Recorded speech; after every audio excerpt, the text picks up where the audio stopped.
recognized around the world as the leader in sports television. ABC Sports celebrating its 25th anniversary. Welcome to the Kingdome in Seattle, Washington. Tonight, a special edition of ABC's NFL football, the Denver Broncos and Seattle Seahawks. The AFC Western Division has already gone to the Raiders, and for the first time in 3 years, the Seahawks will have the holidays off. But the Denver Broncos are live tonight with a win here at the Kingdome and some help Sunday from Cleveland or Cincinnati. The Broncos will be in the playoffs once again. It's a sellout crowd, a festive air of excitement here at the Kingdome in Seattle. And we'll be back for the kickoff, the Broncos and the Seahawks, right after this.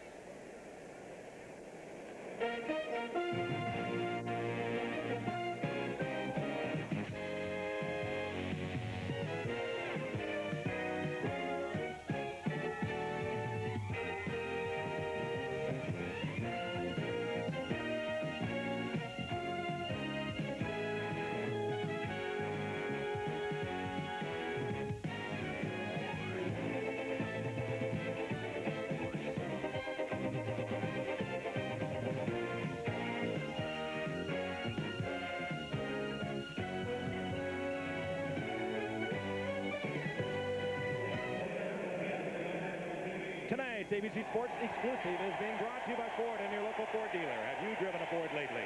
And by Budweiser, Beechwood Age for that clean, crisp taste. This Bud's for you. And by Radio Shack, your Christmas electronics store. And by Minolta, creator of the incredible Maxim Autofocus XLR, only from the mind of Minolta. We have an early starting time here on the West Coast, a 5 o'clock kickoff, so we have a late arriving crowd. Many, I suppose, not even off work yet here in the Seattle area. We look down on the field. We can see the Denver Broncos will be receiving. Seattle to kickoff, and let's get a thought from my colleagues. First, O.J., how do you feel about the Broncos? Well, I think the Broncos, obviously, they're the motivated team here today, but as we saw last week with Miami and New England, you can be a little uptight sometimes knowing the season is on the line, but they had 5 turnovers in the first 5 minutes, Joe. Yeah, I agree with that, but I have to go with the motivation standpoint here. Now, we know that Chuck Knox is a great motivator, but, you know, if you have a chance of making the playoffs or going home for Christmas, I got to go with the team that can make the playoffs. You had a quick look at a dangerous speedster back for Denver, Vance Johnson. Norm Johnson gets things underway for the Seahawks. Puts it up high, booms it deep into the end zone, and it will stay there. Vance Johnson takes the touchback for Denver, and the offensive unit comes on, headed, of course, by John Elway. John Elway, his numbers are not dramatic. Passing a little over 53%, 21 touchdowns. He's had 23 interceptions. He's had 8 of them in the last 2 games. But he is a winner. An amazing winner. He'll get you into the football game. He'll keep you in the football game. Sometimes he'll scare you a little bit because he'll get you out of the football game before he gets you back again. He's that kind of a quarterback. But he has a great arm, and there's no question, barring unforeseen injury down the line, he has a tremendous future. The setback, Sammy Winder. Gerald Wilhite is in there. He missed last week with an injured ankle. This is Sammy Winder, a 1,000-yard rusher of a year ago, and he's out over the 30-yard line and very close to a Denver first down. He's hit there by Fred Young. And let's take a look at it from the end zone. Winder had a big season a year ago in the Pro Bowl, the only Bronco that was in the Pro Bowl. And right up the middle, and I think surprising, Seattle a little bit on the opening play. Well, Jeff Bryant took a hard inside rush that time, and he kind of opened the hole naturally that time for Winder. First and 10. This is Wilhite. And he's nailed up on the right side. Jeff Bryant was there, Keith Butler. Let's take a look at that defensive unit. Jacob Green with a very sore shoulder. He's had a tremendous season for the Seahawks. 11.5 sacks into tonight's game. Freddie Young, inside linebacker, leading tackler, and once again on the Pro Bowl, by the way, which was announced this past week. He jokes about it that he has been listed as an inside linebacker, but he, however, was selected once again as the special teams player for the AFC, and he will be in the Pro Bowl. Kenny Easley will not start tonight. The second game he's missed because of an ankle, and this is Wilhite once again, left side, out over the 35. And they'll mark it back inside the 35. So it'll be 3rd and long yardage. 3rd and about 6 for John Elway. Wide receivers once again are Steve Watson and Vance Johnson. And Vance Johnson, the rookie from Arizona, a tailback, O.J., when he played there, has changed the passing minds and thinking of the Denver Broncos. Yeah, I think he's going to allow them to open up that offense a lot. I think they're going to use him a lot like Gary Anderson has been used down in San Diego, and the guy is certainly a big game type of player. With a lot of speed, the rookie from Arizona, number 82. Switch to the right. Elway, good protection. And there he is. That's Vance Johnson, and he gets the first down out at the 44-yard line. You know, we mentioned that Kenny Easley's not in the game. Now, the next quarterback, I happen to be one of those guys that like to pick on backup defensive backs. I would think that Denver would do everything they could to try and isolate Paul Moyer, the young man from Arizona State that's filling in for Kenny Easley tonight. He played last week for them and did surprisingly well. And a tough game against the Raiders. He did surprisingly well because he was in on a lot of tackles. And that meant the Raiders were getting to him pretty good. First and 10 at the 44-yard line for the Broncos. Elway with that powerful arm, and he goes to the big tight end, Kay. And Clarence Kay inside the 40-yard line of the Seahawks. Oh, and he had something on that football. He had something on that football, and we happen to have number 21, Paul Moyer, who's filling in for Kenny Easley, trying to cover Clarence Kay that time. Clarence Kay is a better blocker than he is a pass receiver. He did most of his blocking at Georgia, but he's turned into a fine receiver. Here you see he runs a simple out pattern, but he's so big and strong at 6'2", 237, he just throws Paul Moyer off him. It was his 29th reception thus far this year. A year ago, he only had 16, so they're looking for him more frequently. Mr. Willite over the left side, piled up right at the line of scrimmage, hit there by Keith Butler. He's the second leading tackler behind Fred Young. Jeff Bryant also in on that stop for Seattle. Seattle, well, it's tough. This football season began back in July for these football players. You think one thing, sure, they get paid a lot of money, but you think one thing, get to the playoffs, hopefully the dream, get to the Super Bowl. Seattle will not be there. They've known how it feels because they have been there for the past 2 years, but they are playing this one strictly out of pride tonight. Denver knows they have to win it and then get help from Cincinnati or Cleveland on Sunday. Second down. Over the right side, and with showing some of that speed that we talked about, where he was a tailback and also a star of that track team down at Arizona, is Vance Johnson. He ran a 10.28 100 meters down there, fourth in the Pac-10 at one time, was an alternate as a long jumper in the Olympics. So you know he can fly, Juice. Yeah, he's a great athlete. In 1982, he was the NCAA long jump champion with a jump of 26.11 and a half inches. Third down and 6.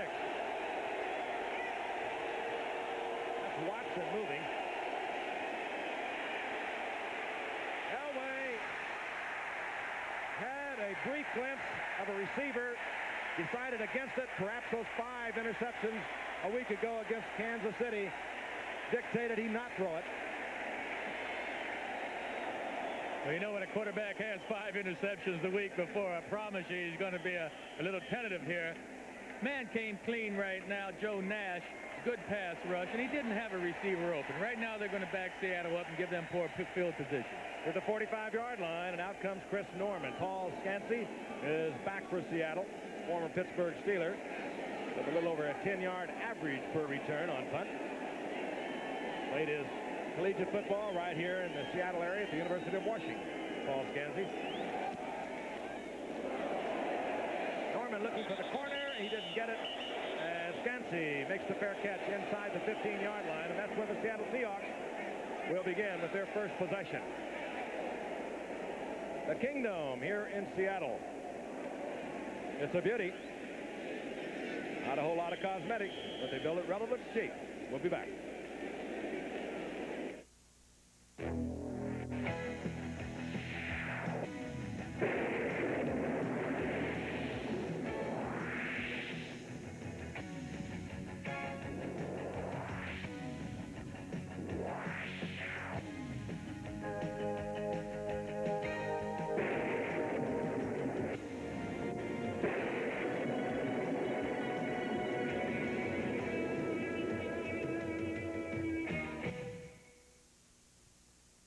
This buds for all that you do. They said this city was through.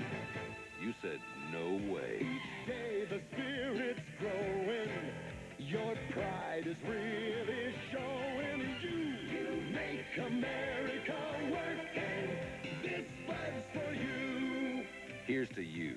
Beechwood Aged for that clean, crisp taste that says Budweiser. This Bud's for you. Introducing the amazing Minolta Maxim, the world's easiest SLR, because it alone has built-in automatic focusing. Look, Maxim's autofocus lets you get perfect shots before others can even focus. Change lenses. Maxim again gets the shots that used to get away. Only the human eye focuses faster. Minolta Maxim. Only from the mind of Minolta. Undefeated Olympic heroes fight on. Mark Breland, Tyrell Bigsby, Vander Holyfield. Pro Fights, live on ABC's Wide World of Sports tomorrow. Seattle, Washington, and it has been foggy here for about a week. Most of the planes unable to arrive in the city. Broncos were one of the few planes that arrived yesterday. We're in the first quarter with 9:55 remaining. The Broncos, a game that they desperately need, going against the Seahawks, who couldn't care less other than surprise the Seahawks' first possession at their own 14-yard line. Dave Craig, the quarterback, and he hands off to Kurt Warner. Warner finds a little crease over the right side, and he just explodes out over the 20-yard line. About a yard short of a first down. Steve Busey took Kurt Warner out, and there's Dave Craig. He has been almost like the record of these Seahawks, inconsistently inconsistent. When he has been hot and they have won 8 games, he has passed for 64+%. When they have lost, and they have lost 7 games, he's passed for 44%. That'll tell you a lot about some of their inconsistencies. But they are a different football team than they were a year ago when Werner was hurt. Now with Warner back, they're going back more to the run game. And you saw why a moment ago. It's 2nd down and 1. That's Largent. Fantastic receiver on the move, and a good play by Rulon Jones, who is on his way to the Pro Bowl against Kurt Warner. He'll drop Warner all the way back to the 21-yard line, a loss of 2. Rulon Jones and Carl Mecklenburg and Louis Wright of that defensive unit, and Dennis Smith. They're all headed for the Pro Bowl, February the 2nd, a game that we will bring you from Honolulu. It'll be 3rd down and 3.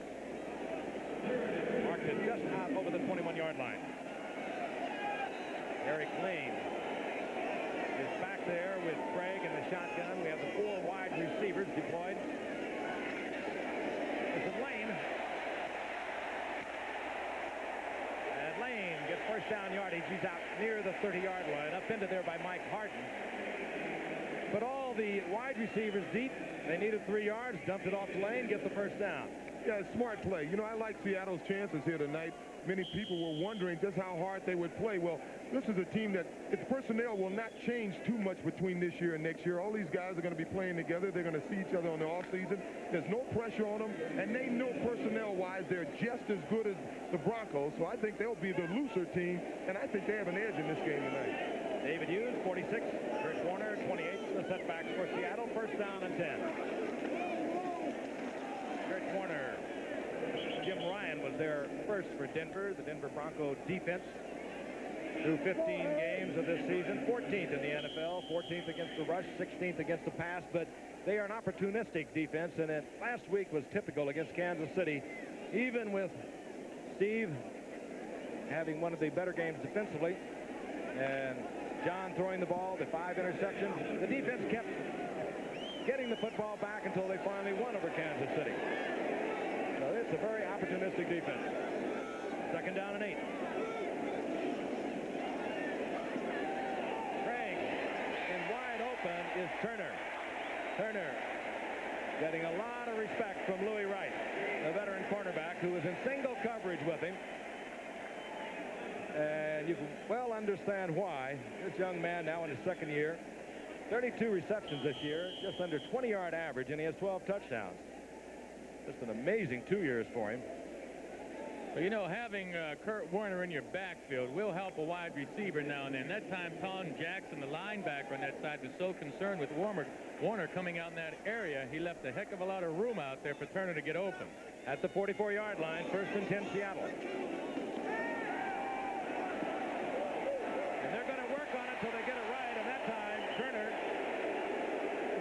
could not hold on, but he was wide open again, this time in front of Mike Harden. And the reason they're giving him all that room is because he has that kind of deceptive speed. He really does. He sort of glides. He's wide open here, but in 2 years, he's had 67 receptions into tonight with 22 touchdowns. So you want to give him a lot of respect. This is clearly a case of a guy trying to run with the ball before he caught it. He was concerned about where the cornerback was, trying to see him out the corner of his eye, knew he had room, probably was thinking about putting a move and running with the ball, but can't do that unless you got the ball. Largent goes up to the top of your screens. The next reception that Largent gets, he will break his own personal Seahawk record. He's into tonight with 75 receptions. Largent, that's it. 76. He not only broke his record for receptions in a single season, set in 81, he broke his single season yardage record. Into tonight with 1,222 yards, and that breaks that record. A truly remarkable young man. And hard to believe, but the Seahawks got him in their very first year by trading a 7th-round draft pick to Houston. And here he is now, over 10,000 yards, and just rolling along because he is just in his 10th year. Tell you one thing, if David Craig threw passes like that all season, this team would be in the playoffs. Did not look like the Dave Craig we watched, particularly in the first half against the 49ers earlier in the year. 1st and 10. Craig back again. Looking for Turner, and Turner's there. He's been doing it for 2 years. He ran right by Louis Wright, or rather Foley.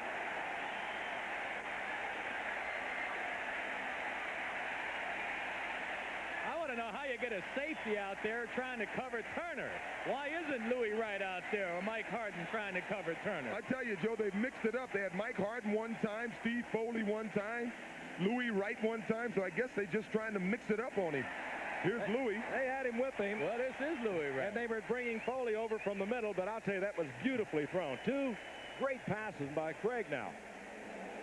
He hit that out to Largent just beautifully, and it just hit Darrell Turner right on stride. Darrell Turner, 69 catches in his career, and now 23 touchdowns. It's a home run hitter.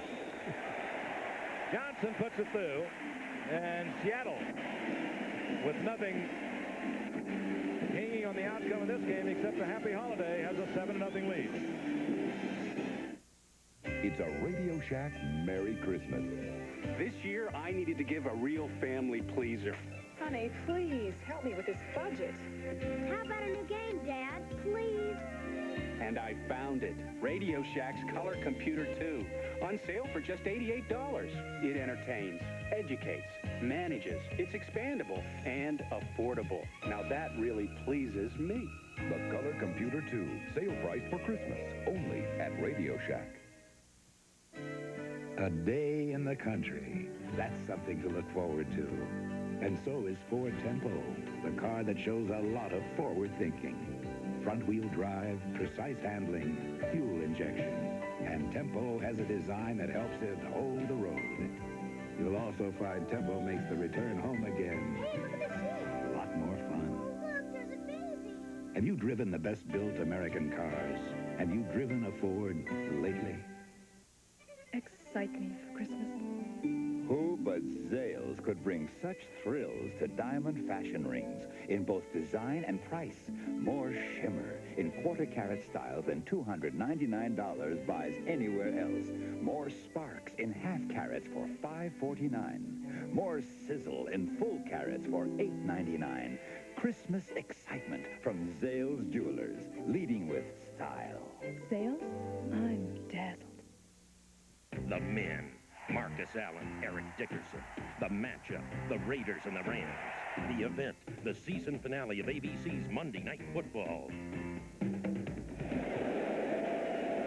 Dave Craig, 41-yard touchdown pass to Darrell Turner, and the Seahawks have the lead. 6:04 remaining in the first quarter. Deep for Denver. Vance Johnson, the rookie from Arizona. Number 82, he's back there with Dan Hunter, number 25.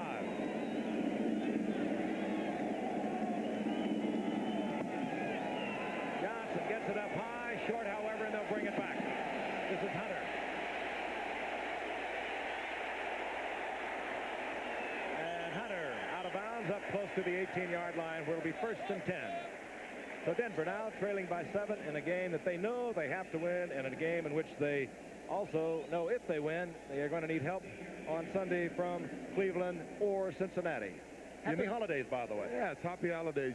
And you know, our buddy over here, we talked about milestones tonight with Steve Largent going over 10,000 yards. This is Frank Giffords' 300th telecast. With ABC. With ABC Monday night. Congratulations, Bud. That's right. Boy, It's been a trip, I'll tell you that. This is my 23rd. How you survived 300, buddy, I don't know. God bless you. Congratulations. Not that many people have been alive for 300 Mondays. You've added a lot to it, both of you guys. First down at 10. Elway's back and just gets away from the pressure.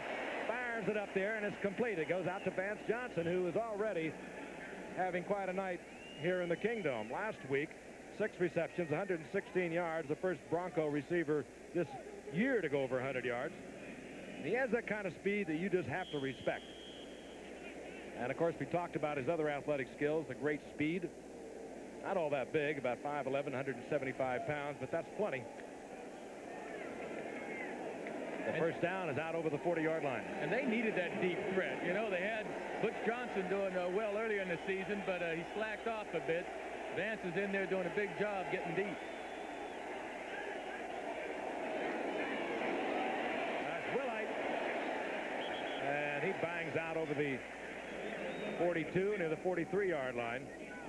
Gain of 3. It'll be second down and 7 as the Seagulls add to the festivities. The Kingdom now beginning to fill up. We started here on the West Coast at 5 o'clock. And I'll tell you, the people in this city, they're really not only great football fans, but they're pretty good people because they've had a week of the most dense fog you can imagine, and you could grow moss on your body out here the way it's been, and they nevertheless have been happy, cordial, and we're delighted to be back among them. The second down and 7. Winder. Good running by Winder. Winder inside Seattle territory near the 49-yard line, up into there by Jacob Green, who took Winder by coming across in the pursuit. Very close to a first down, and I think we're going to have the measurement. Our referee tonight is Chuck Heberling. Kingdom is sold out, as it always has been since they opened back in 1976 when this became an expansion franchise, and that is a first down. Well, tonight the Broncos really want to establish a running game. As you know, Elway has thrown 8 interceptions in the last 2 games. They want to take some of the pressure off him. They felt Gerald Wilhite was coming back. That would help. Gerald has a lifetime average of over 7 yards a carry against the Seahawks, but he had a bad ankle. He's missed 3 games, and he's left the field already. His ankle seems to be bothering him. Dan Reeves has been hurting all year for running backs. Elway had too much on that. Winder could have caught it, but that thing just had too much zip for him. Right now, Dan Reeves has Nathan Poole out there, who's been around for quite a while. Not in terms of years, but Nathan Poole, the running back he's had in the lineup a moment ago, has been, well, he was with Seattle earlier. He's been with Cincinnati, Toronto, and Denver even once before. And there, of course, is Chuck Knox, who has won divisions with the Rams. He won a division, of course, with Buffalo. Had the Seattle Seahawks for the past 2 years in the playoffs. No coach has done that. 3 different teams into the playoffs. Second down and 10. Elway, Watson, and Steve Watson, who has quietly put together a rather remarkable career in his 7 years. Gets 5 yards short of the first down, and now they'll mark it at the 46, so it's going to be third down and 6. So far tonight, John Elway is not throwing the ball, I'm sure, the way he'd like to throw it. He's throwing the ball behind his receivers a little bit, and that's the reason right now they're in a third down and 6 situation. But he does have open receivers. It's interesting to me to note that in their first game against Seattle, John only averaged 3.9 yards per pass attempt, and his longest pass was completed for only 14 yards against the Seattle Seahawks. So they may have John Elway's number. Third down 6, Elway in trouble. They do this time. Jacob Green.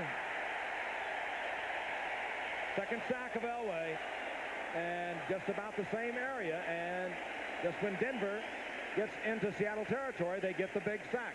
Now, this is all speed by Jacob Green. Jacob, in the second half of this season, he has really turned it on. This is his 12th sack of the season. He has had 7 forced fumbles. He's even scored 2 touchdowns. I don't know what else you want from a defensive end. Had himself a blocked field goal. The former first-round draft pick.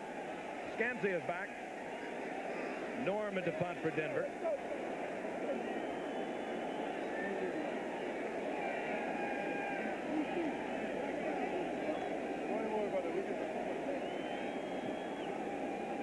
Keith Bishop will provide the snap.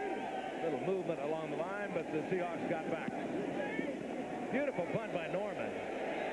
Scansey once again at the 6-yard line goes for the fair catch, and maybe the second time you could question the judgment of Scansey. A moment ago, he did it out at the 11-yard line on an end-over-end punt that for sure would have carried into the end zone.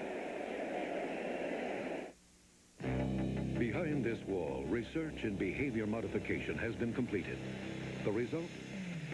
Escort GT.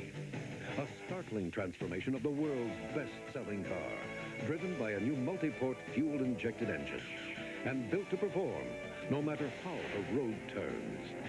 Ford Escort GT, the power of behavior modification. Have you driven the best-built American cars? Have you driven a Ford lately?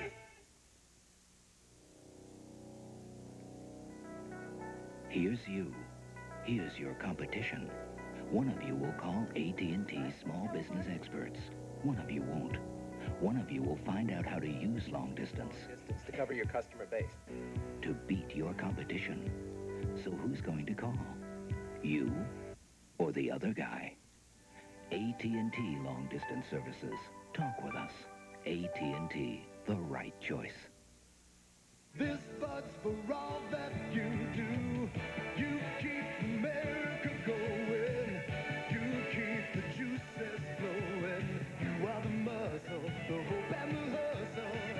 You keep the country growing, and you make America work. And this bud's for you. Here's to you, Beechwood Age, for that clean, crisp taste that says Budweiser.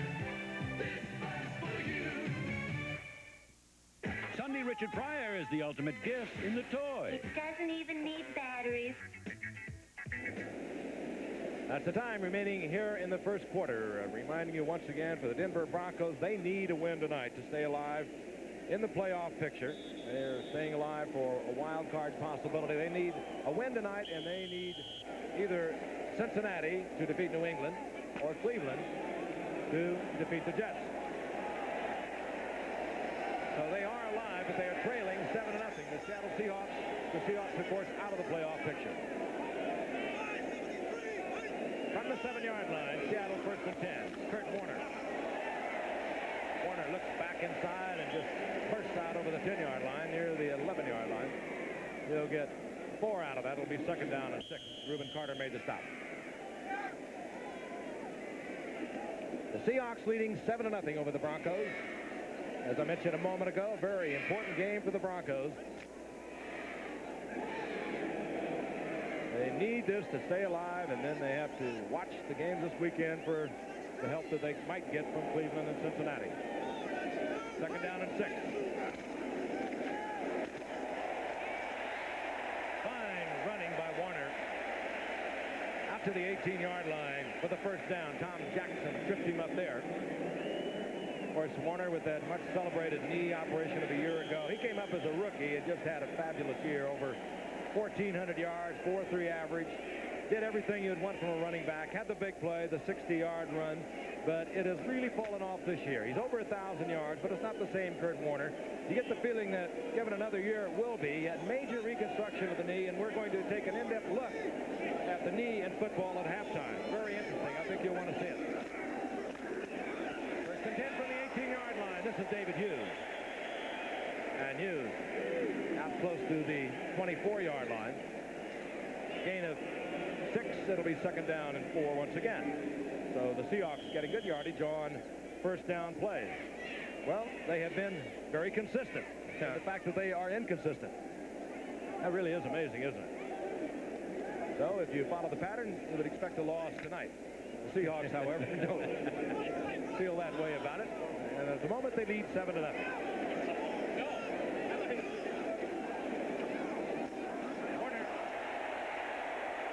Warner over the 30-yard line. And that will be another Seattle 1st down.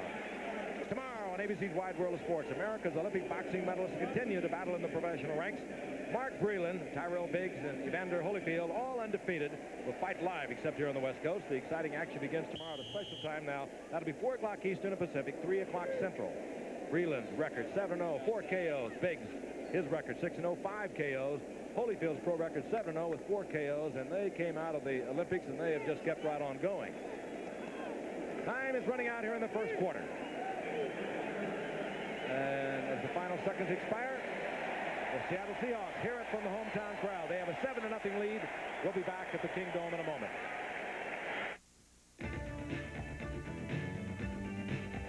Got to get out, got to get away. Find a Mustang, it's a Mustang kind of day. Got to feel it in the right groove. Got the Mustang attitude. Got to get out, got to get away. Have you driven a Ford Mustang lately?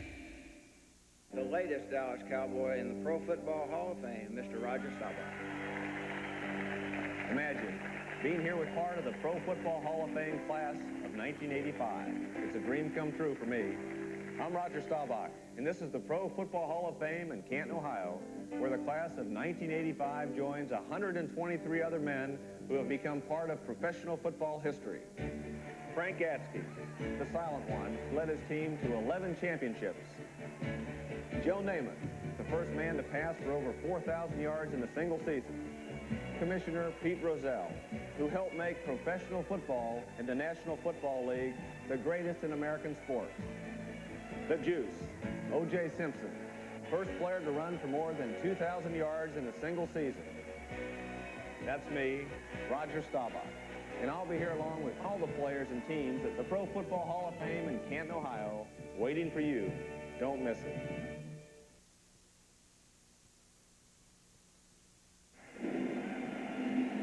Seattle, Washington. We begin the second quarter. The Denver Broncos and the Seattle Seahawks.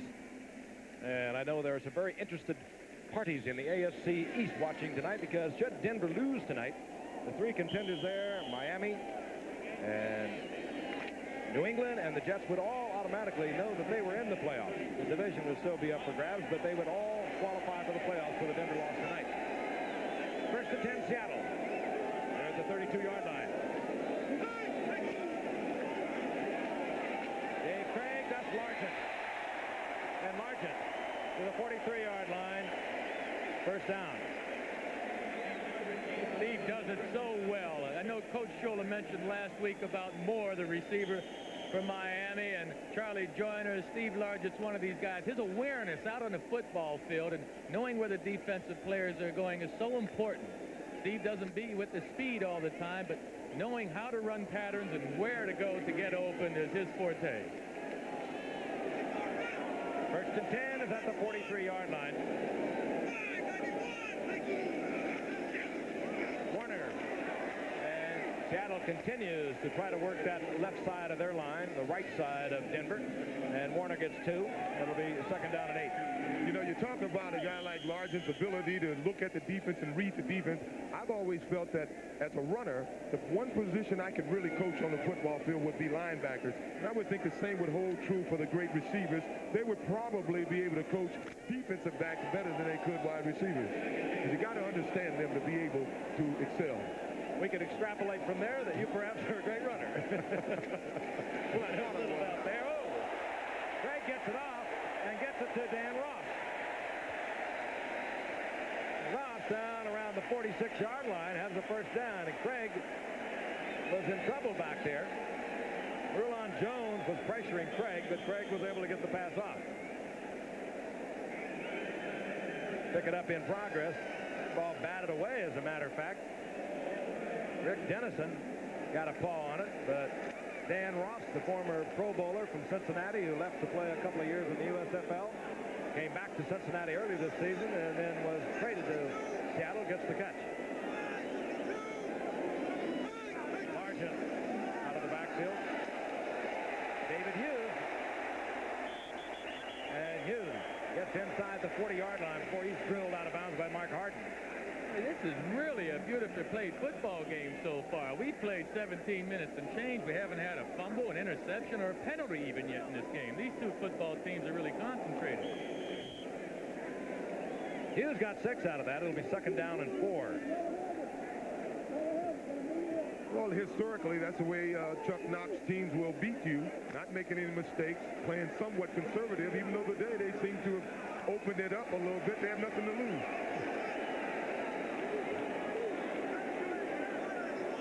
Craig looks like he's changing off, and the Broncos change off defensively. Craig got that off with 1 second left on the 30-second clock. Largent had it in his hands, and just as you made that comment, Joe, we get a flag. Yeah, and Steve dropped the pass he should have caught. We won't see him drop very many passes. And you can tell from Craig that that's going to work against Denver. Illegal use of hands against the Denver Broncos. Well, that's strange. Where they threw that flag was in the area of pass protection, and they called it against the Broncos, the illegal use of hands. That's a strange call. Illegal use of the hands, number 79 on the defense. 5 yards, 1st down.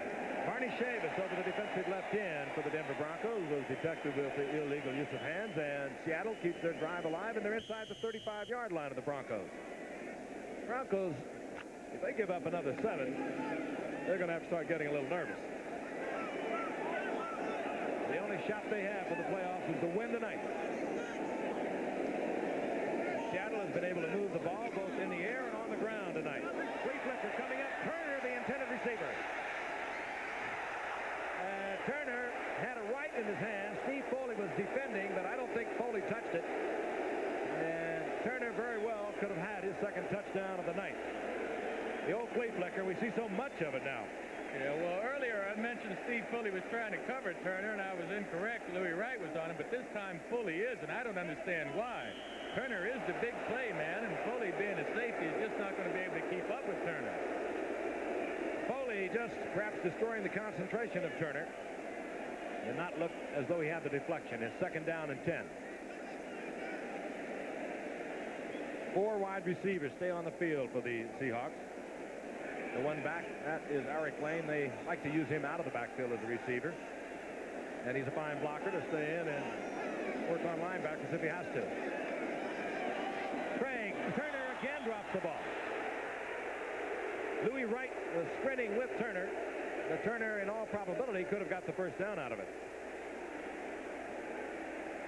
It'll be 3rd down and 10. Well, I must say, Turner has come up with some big plays, obviously, 23 touchdowns and 69 receptions of his career, but he does have a reputation of dropping the ball a few times, so I don't think he'll ever be a bread and butter receiver, but as long as he can get it in the end zone, I think they'll, Chuck Knox will keep him around. And I think also, you know, we've talked statistics all year long, and this is a good example. The last 2 plays where statistics don't always tell the truth. 2 incompletions, credit to David Craig, and he threw 2 strikes. Should have been completed pass. Actually 3, and they were all dropped by Turner. Otherwise, he'd be perfect tonight. 3rd and 10. Craig, larger with a great move against Louis Wright. I hope we can have a replay of that. I don't often call for that, but it is a classic move by Largent against an all-pro cornerback, Louis Wright. Let's take it from a split screen, and you watch it when Craig releases that ball, just as number 80, who really spins Louis Wright, makes the move to the outside. That's a brilliant move by the receiver, and great timing with the quarterback. Did you ever have a receiver that worked like that with you? I know you did, and that's why I asked. I was fortunate to have a couple of them. One of them was one of those fellas that received passes for over 10,000 yards, and a future Hall of Famer, I hope, a guy named Don Maynard. And the other was the most disciplined receiver I ever worked with, George Sire Jr. What an outstanding receiver he was. Much like Steve Largent. 1st down and 10. Craig looking for it off, and off the fingertips. That time good coverage by Mike Hart. He was right there. Had Craig tried to keep that in bounds, it would have been deflected or intercepted. Clock stops with 12:29 remaining here in the 1st half. Seattle leading over Denver in a game that Denver must win 7-0. We'll be in Los Angeles, providing we can get out of Seattle. And there are a few people leaving Seattle, I can assure you.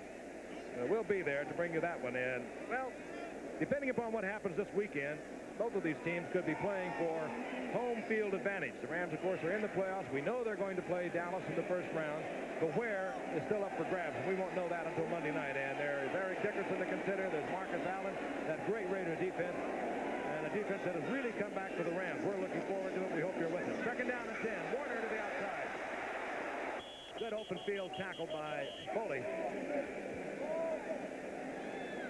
And talking about home field advantage, you don't know how important that is, considering the Raiders playing at home if they win the game, or having to go to Miami eventually.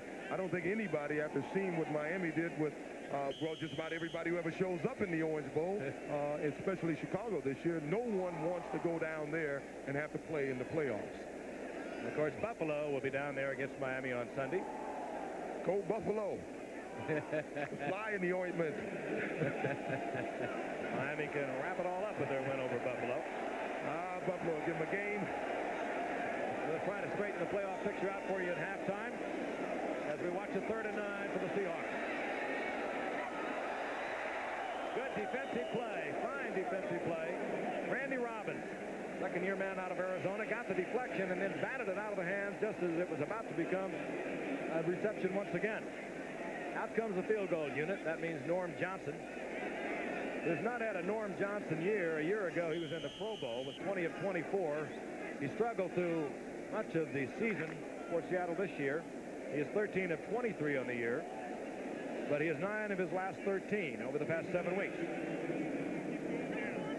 He has only one 40-yarder this season, and he's missed 7 of them from inside 50 yards. This will be 29. Yes, letter perfect. And the Denver Broncos are getting in deep trouble. They trail 10-0. The early going here of the second quarter. We'll be back in a moment. The business person who deals with higher volumes of information needs answers fast. And just when you think you found a solution, more work piles up. So you run back and forth and back again, searching high and low for a way to get on top of things. That's why IBM created the personal computer AT, with the power to push high performance even higher. With the AT, fast becomes faster. The capacity to handle data becomes greater. And the power that serves one person becomes a powerhouse that serves the needs of many, networking with other PCs in your office. Pretty advanced stuff. But to IBM, it's all in a day's work. The IBM Personal Computer AT, with the power of advanced technology. See it at a store near you or call your IBM representative. If you use Chevron gasoline, please close your eyes. If you don't, keep them open, because you may need this. If your car idles rough, hesitates, stalls due to engine deposits with the gasoline you now use, then you need Techron. One bottle can clean out the deposits. And to keep them from coming back, just use Chevron unleaded gasoline with Techroline. All 4 U.S. automakers for their EPA test use only Chevron with Techroline. Chevron, it's an answer to the deposit problem for everyone. Chevron says yes. Tonight's ABC Sports Exclusive is being brought to you by Plymouth, a division of Chrysler Corporation. Plymouth, the pride is back, born in America again. And we are back in the Kingdome in Seattle. The Seattle Seahawks leading Denver 10-0, and they are playing it almost letter perfect offensively. Had Darrell Turner caught 3 passes that he dropped, the Denver Broncos would be in much deeper trouble than they already are. I'll repeat again, Denver, to stay alive in the playoff picture, must win tonight and then get help on Sunday from either Cleveland or Cincinnati. Norm Johnson puts it in the air for Seattle. Vance Johnson at the 5-yard line. Good running by Johnson. He's out over the 25 near the 28-yard line, where it'll be 1st and 10 for Denver. Denver has been able to move the ball, but each time they have moved into Seattle territory, they have suffered a sack by the Seahawks, and they have been forced into the punting situation. Now away 4-5 for 49 yards. Broncos have been hurt at the running back position. Early in the year, it was the defensive back situation that troubled Dan Reeves. Wilhite has gone out of tonight's game with a slight sprain of the knee, but he has come back into the lineup a couple of times. Steve Sewell is in there now, the rookie from Oklahoma. That's Sewell right there. And a fake reverse on that wasn't even much of a fake, because the reverse man was past Sewell by the time he had an opportunity to put the fake on. Gain of 2. It'll be 2nd and 8.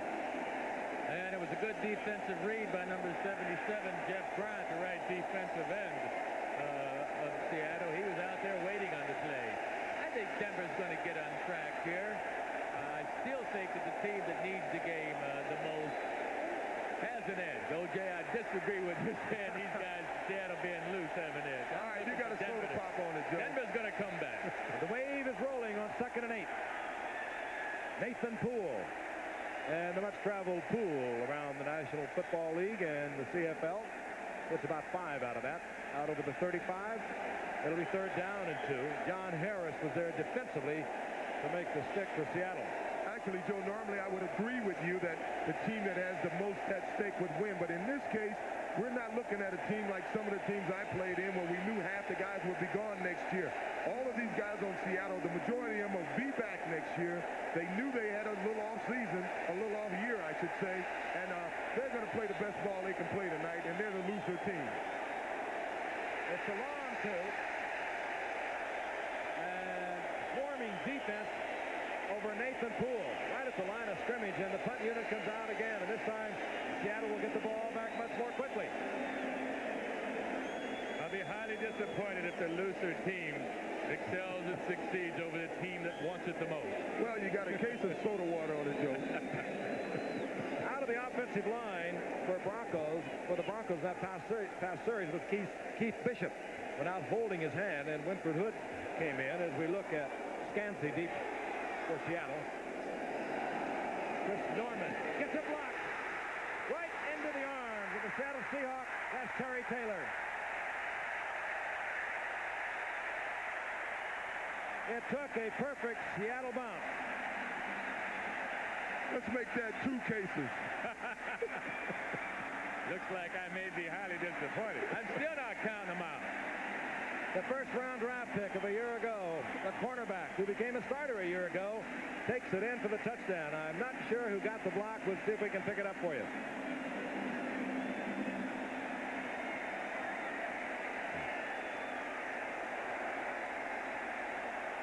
Eight times they have blocked either a punt or a field goal. They lead the NFL in that department. They're second in takeaways only to the Chicago Bears. They've been opportunistic this season. Their problem has been they have given a lot away. Johnson puts the uprights. Let's take a look at it again. We still have not really defined who it was that blocked it. There it is, number 51. It was Merriman. We didn't want to credit him too early, but he got in there. And a 15-yard return by Terry Taylor. So now Dan Reeves and the Broncos will go to the drawing board, and they'll go there in desperation. They are down 17-0. IBM presents You Make the Call. A Phil Simms pass deflects off 2 defenders before it is intercepted by Ronnie Lott, whose helmet contacts the backside of a sliding giant before Lott can get up. Now you make the call. Can Lott advance the ball? If you're waiting to buy a personal computer, you may have questions about power, expandability, and dollars and cents. For the complete answer, take a close look at IBM. An IBM PC runs thousands of programs, expands easily, and prices are better than ever. So don't wait. Once you take the first step, the rest come easy. IBM Personal Computers. What call did you make? Any contact with an opponent while a ball carrier is on the ground automatically ends the play at that spot. Undefeated Olympic heroes fight on. Mark Breland, Tyrell Bigsby, Vander Holyfield. Pro Fights, live on ABC's Wide World of Sports tomorrow.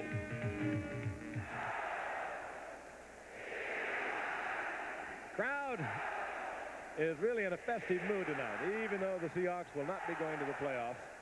They've got their wave rolling. They got the the noise, and there perhaps is no more noisy stadium in the entire National Football League than the Kingdome when the crowd really gets into it. And they have taken a 17-0 lead in a game that the Broncos must win if their playoff hopes are to remain alive. Vance Johnson is back. Number 30, Steve Sewell, is back there with him. Norm Johnson to kick off. I think whatever ammunition that Dan Reeves has in his offensive barrel, he's going to roll out now. Vance Johnson looks back inside, nothing doing on the outside, and he's upended at the 20-yard line.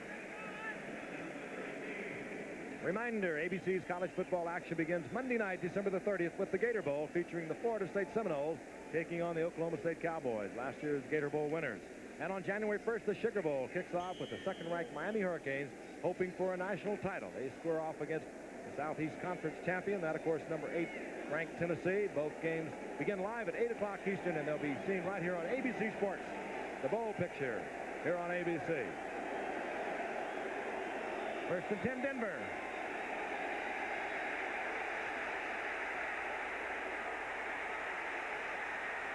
Elway had to throw it away, and he finally gets it upfield. Had it in the arms of Kay, but it's incomplete. Now that was an incredible pass. It was an incredible situation he got himself in. Would have been even more incredible had Kay caught the ball. It was right in his hand. And close to a first down. John Elway, the leading rusher among quarterbacks in the NFL with over 250 yards. You can see why. He wears a tremendous knee brace, one like you wore, Joe, and I think it must be difficult for him to dance around out there like he does. But look at this. Had it right there. He threw a strike. You know, those braces, they are restrictive to a degree, but really not that much. You can move around. Just takes a little while to get used to them. I wouldn't recommend a running back using that size brace, but a quarterback certainly can get away with it. Shotgun, 2nd and 10. Elway in trouble. Out of it again. Flag is down. That's Butch Johnson with the football. But again, a flag is down at the 30-yard line. Might have even had illegal man downfield. I really believe Elway feels more at home playing like this than he does when he's getting a lot of protection, because this is the way he played for 4 years at Stanford. Hey, you know, the last 9 games, they've been outscored in the third quarter of 54, or, well, last 8 weeks anyway. They better start throwing the ball. Forget the running game. He should get in that shotgun and just start throwing the rock. They're 17 points down now. This works against Seattle for them also. Referee again tonight is Chuck Heberling. And here's the call. Face mask, 5 yards, number 24. Penalty is declined. First down. Terry Jackson, they detected with the face mask. It seems like a face mask is one of those penalties that should be tacked on, you know? I mean, regardless of the situation, you should add on to the gain. If it's a face mask penalty, it's a personal foul. It's marked up near midfield, 29-yard gain. First and 10, Denver. Steve Watson in motion. Here comes the blitz. Sewell cut right back into it. He'll squeak out a yard. It'll be 2nd down and 9. Steve Sewell has been a real fine rookie for Denver. Number 1 draft pick out of Oklahoma. Does a lot of good things.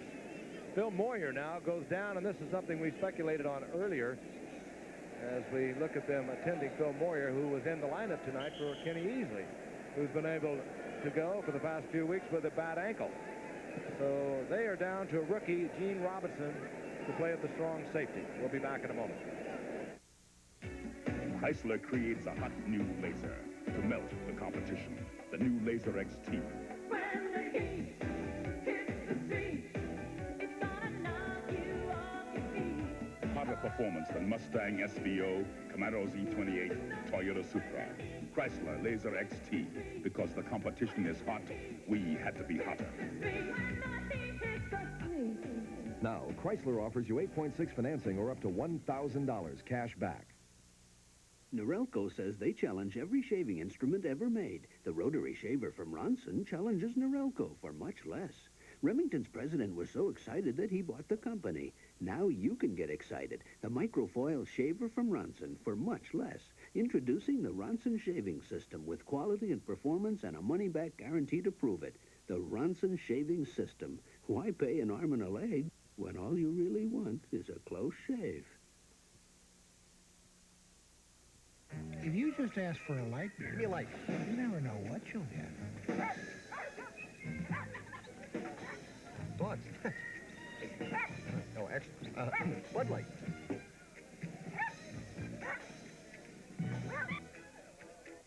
So if you want the less filling light beer with the first name and taste, ask for Bud Light. Yours? No. Because everything else Give me a light. Showtime. is just a light. Moyer does appear to be all right. He was on a blitz, and Sewell turned right back into him, and when the defensive line closed down on Sewell, it closed down on Moyer. It really gave him a bell ringing. Terry Jackson in the lineup, number 24, as Gene Robinson, the rookie Colgate, also comes in. Second down and 8. The Broncos trailing 17-0 halfway through the second quarter. Pressure again on Elway, and a flag goes down. Now 2 flags, and Elway is sacked for the 3rd time, and we could also have holding. Little flaring of the tempers here, keeping with the spirit of the holidays, I presume.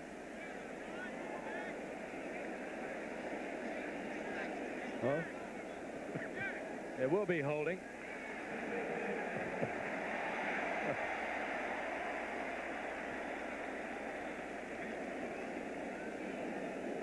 Denver in deep trouble. They really are. They know the season is over if they lose it tonight. And Seattle has come out, and they have been in high gear from the very opening play, particularly offensively. And it could be a lot worse had Turner been able to hold on to 3 other passes. Holding, number 70, offense. Penalty is declined. It's 3rd down. Penalty declined because of the sack, and there was a loss of 7 yards on the sack. Again, this is what we've been talking about. Denver could get the help from Cleveland and get the help from Cincinnati in those games that will be played on Sunday, and they could win tonight. They would be a wild card. 3rd down and 16. Elway wants a bundle of it. Butch Johnson was down there deep. Running right with him was Dave Brown, and there was never a threat. So out comes the punting unit once again. That means Chris Norman. Talk about the playoff picture at halftime. Talk about the Jets. They're going to meet Cleveland. Yep, the Jets will be in the playoffs if they defeat Cleveland on Sunday, or if the Broncos lose tonight, or the Patriots lose. Additionally, they'll win the division title if they defeat Cleveland, and the Dolphins lose to Buffalo. So many options working for the Jets, as there are for all of those AFC Eastern teams. Norman puts it up high. Scanty from the 15-yard line. And hit out at the 19-yard line by a very good hustle by Simon Fletcher. 41-yard punt by Norman. Seattle has it deep in their own territory, but they have been able to move the ball ever so easily tonight. We'll be back in the Kingdome in just a moment. Give me a light. Bud Light. If you just ask for a light beer, Hey, can I have a light? Whoa. you never know what you'll get. Give me a light. Bud Light. So if you want the less filling light beer with the first name and taste, don't just ask for a light beer. Give me a light. Ask them to bring out their best. Bud Light. Bud Light. Because everything else is just a light.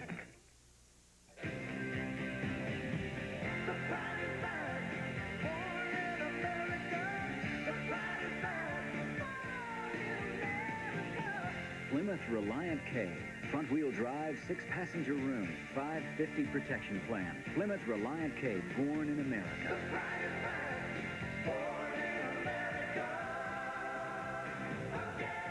Now, get 8.6 financing or $500 cash back on select Plymouth models. Now there is a new route to college.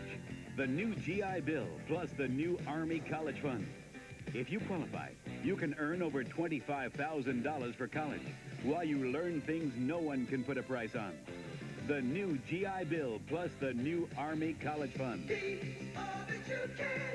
Together, they can put you on the road to college. Find your future in the Army. Tonight on Nightline, I'll talk to Ted Kennedy about why he put the brakes on a presidential bid. There's an old linebacker for you. There's always an occupation beyond football. Resembles Nitschke a little bit, huh? Talk about old great linebackers. Raymond. 7:16 now remaining here in the second quarter. 17-0 Seattle. They have the ball near their own 18-yard line. And they have total command of this game thus far as Kirk Warner moves out to the 20-yard line for a couple. It'll be second down and 8. He was stopped there by Rulon Jones and Reuben Carter, and we're going to pause 5 seconds and allow our stations to identify themselves. KBC TV, Los Angeles. The Kingdome in Seattle. Seattle has been fogged in now for about a week. Very few planes getting in or out. We hopefully are going to be able to get out, get down to Los Angeles to bring you the Rams and the Raiders on Monday night. We'll get there some way. It was quite a trip getting here. Seattle with a second down and 8. Craig is back, looks upfield, and dumps it off to Warner. And Kirk Warner steps out of bounds near the 25-yard line, a gain of 4, and it'll be third down and 4 as Louis Wright was there defensively for Denver. You know, Denver's got to change their style here. Now, we've seen Craig consistently hitting his wide receivers and backs out of the backfield. Denver's got to put pressure on Craig. I don't know. I think they're just going to have to start blitzing the linebackers more than they have been, trying to get some kind of pressure on Craig to get him to throw off stride or throw out of rhythm. But right now, throwing on rhythm and not getting any pressure, he's picking Denver apart. Third down and 4 from the shotgun. Dave Craig is back. In and out of the hands of Byron Walker. Craig had a little too much on that to handle. But he was under pressure, and the punting unit will come out. That's right. He had to throw that ball a split second too early, and Walker wasn't quite ready for that pass, and that's the reason. A split second we're talking about, a half a second or a tenth of a second, just a little bit early, and Byron Walker was not ready to receive the ball. Mecklenburg was part of that pressure. You saw him there, a Pro Bowler for Denver. And a man who can play just about every position you want defensively. He has played 7 different spots all along the line and linebacker for the Broncos this season. Finzer is on to punt. Vance Johnson is back. Now Denver should get the ball back in relatively good field position. Oh, and Finzer has caught a thing of beauty on the 21-yard line. And fine running by Vance Johnson. He looks better every time we watch him. Johnson out over the 35 near the 37-yard line. So Denver will start in pretty good field position. Paul Moyer, we understand, the free safety that was shaken up. And the Seahawks are hurting defensively in their secondary. Has a pinched nerve in the neck. They do not know whether he'll be back tonight or not. And that's where we're trying to get. Again, the Raiders and the Rams, both of them strong defensively. And with 2 of the great backs in the history of this game, Marcus Allen with the Raiders and Eric Dickerson with the Rams. And they could, both of them, be playing for home field advantage. We'll know after the weekend. Elway wants another one. Tries it deep again, and Sampson comes down with the football. Fine catch by Sampson. He was perfectly covered by Dave Brown. The ball thrown just a little short, and so often the receiver has the edge of that battle. You know, I mentioned Don Maynard earlier in the telecast. We were talking about guys over 10,000 yards. Some receivers can adjust to an underthrow pass. Maynard was one of them. Right now, Sampson does a great job of adjusting to this pass and making a great catch. That was just a sensational catch by Clint Sampson. You see it just a little better maybe from this reverse angle, the camera across the field. No better position could you want from Dave Brown, the veteran cornerback. And it was just Clint Sampson determining he was going to get that football. 46-yard pickup. Elway had to throw that one away. And that's what got him in trouble a week ago against Kansas City, throwing it away and into a crowd when he had those 5 interceptions. And the intended receiver there was Wilhite. Keith Butler was all over Wilhite.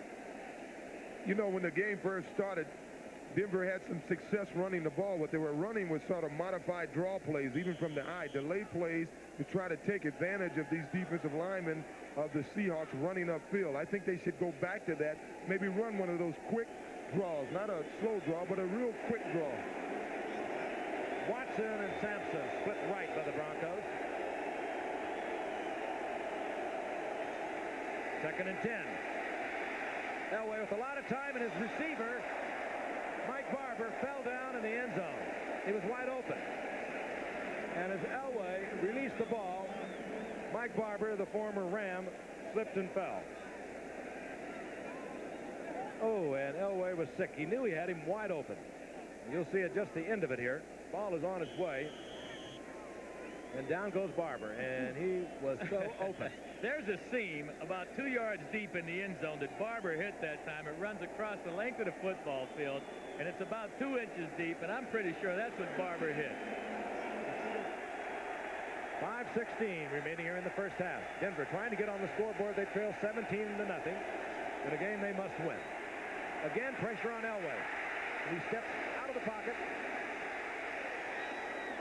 Shot into the end zone, and Steve Watson comes down with a touchdown, Denver.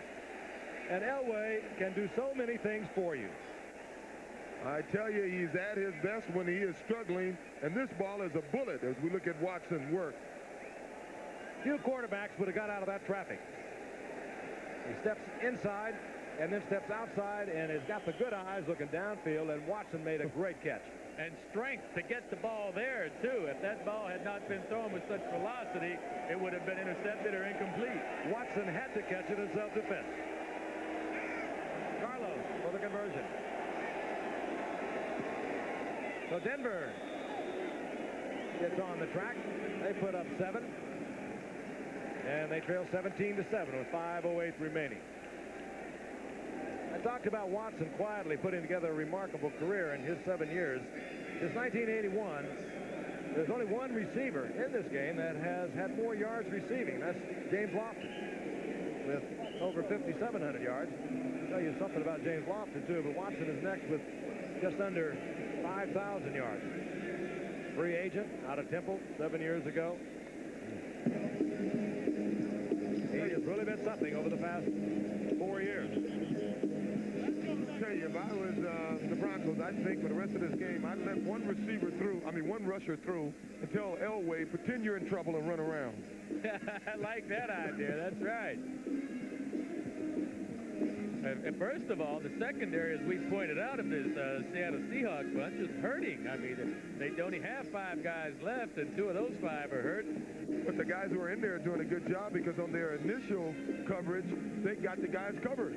It's when Elway starts running around that they get in trouble. Well, the front 3 of Jacob Green, Jeff Brown, Joe Nash, they've been getting some pretty good pressure on Elway early. Or at least they were early in the first quarter. Now it's slacked off a little bit. I tell you, by the end of the game, it'll really slack off. You get somebody who runs around like that, they can really wear your linemen down. Here comes Randall Morris out for the Seahawks. Morris with a fine return. He's out close to the 33-yard line before he's tripped up. But if you chase a quarterback like Elway all day long, you tend to run down a little bit, even though we're indoors. The temperature is just perfect. Let's watch again now. Those big defensive linemen. Jacob Green over in the left side now. He has to expend a lot of energy getting away from the block. Now he's in pursuit. Elway drifts out. Now watch the arm. He really put something on that. That's very discouraging for a defensive lineman. Jacob Green really beat his man cleanly. Got a beat on the quarterback and have him step out and then throw a touchdown pass. And by the 4th quarter, you are exhausted. 1st and 10.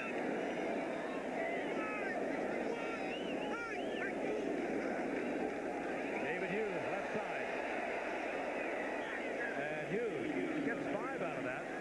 He's out close to the 39-yard line. Ken Woodard on the stop. And right about this point in a ball game, Denver, well, it's sort of characteristic of them. They look for a big play from their defensive unit. They look for that turnover, the interception, the fumble, Mecklenburg knocking the ball loose, Rulon Jones blindsiding the quarterback, Louis Wright with the interception, Steve Foley there, and they've been getting it for years.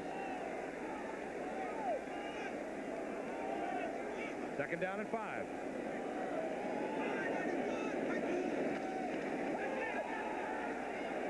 Craig underneath the Warner. The ball is loose. Frank. And Seattle covers it. But back at the 40-yard line, Warner was up there very close to a first down. That was a good read by Dave Craig. Denver switched up a little bit. They doubled the outside receivers that time, so Craig smartly came to his under receiver, Warner, and he took a good lick that time. Yeah, and it's rare that you see a great back take a lick like that, but one of the problems the Seahawks have had from midseason on is that they feel Kurt Warner just got tired. You know, he had a bad injury in the offseason. He worked 8 hours a day to get back in shape, so at this time of the year, he's just a little run down. Normally, he wouldn't take shots like that. On 3rd and 3. And the blitz was on. And more than that, Rulon Jones was right in the face of Dave Craig. He had to just hurry that ball out to Eric Lane, incomplete. And Denver now becoming a little more solid defensively. Out comes the punting unit once again for Seattle. And back goes Vance Johnson. Denver would dearly love to hang some more points up there before they go in at halftime. It was looking a little bleak when they were down 17-0.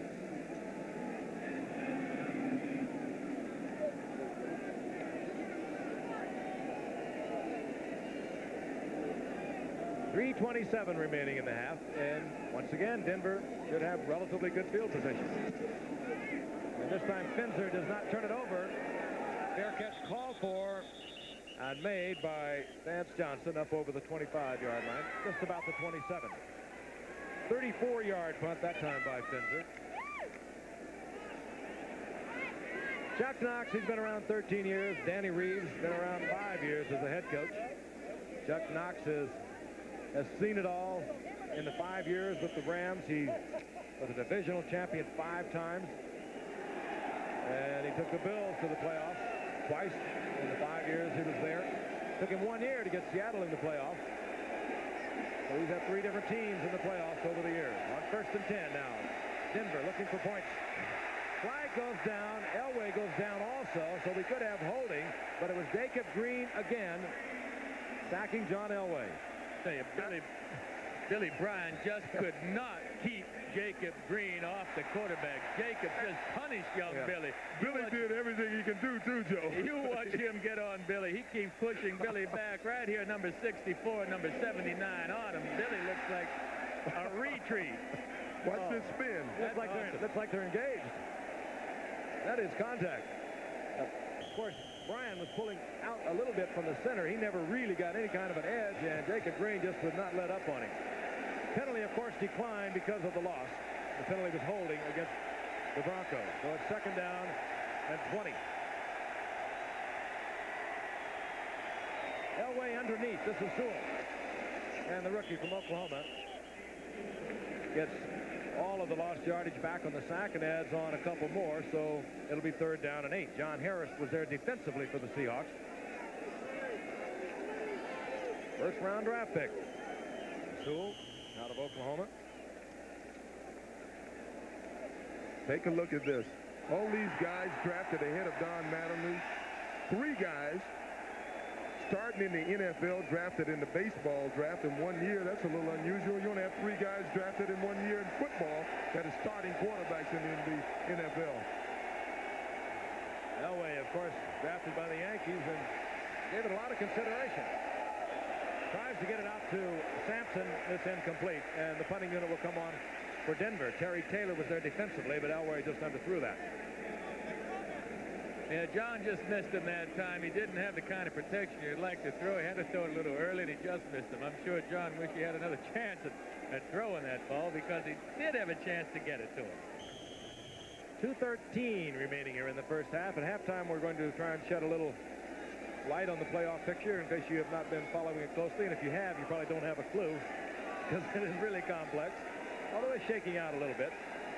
We're going to have Dr. Tim Johnson with a report and a look at the knee and the knee problem in football. And that time off the side of Chris Norman's foot, a very poor kick, and Seattle is going to be in great shape. They have 3 timeouts remaining, and there was 2:06 on the clock. So Norman puts it out of bounds at the 45-yard line, a 16-yard net on that. The snap from the center was almost as bad as the kick. The ball dribbled back to him, and I think he just rushed the kick. Well, you know, the one that was blocked was a high snap. I think Keith Bishop may have overcompensated a little bit, and that's why we had the low snap. He probably felt like the first one was too high, which it was. Norman had to jump up and get it. Overcompensation. Threw the ground ball that time. And at halftime, we're also going to be talking with Marcus Allen. The Raiders shed a little insight on the game that we'll be bringing you Monday night, the Raiders and the Rams from Los Angeles. First and 10, Craig is back.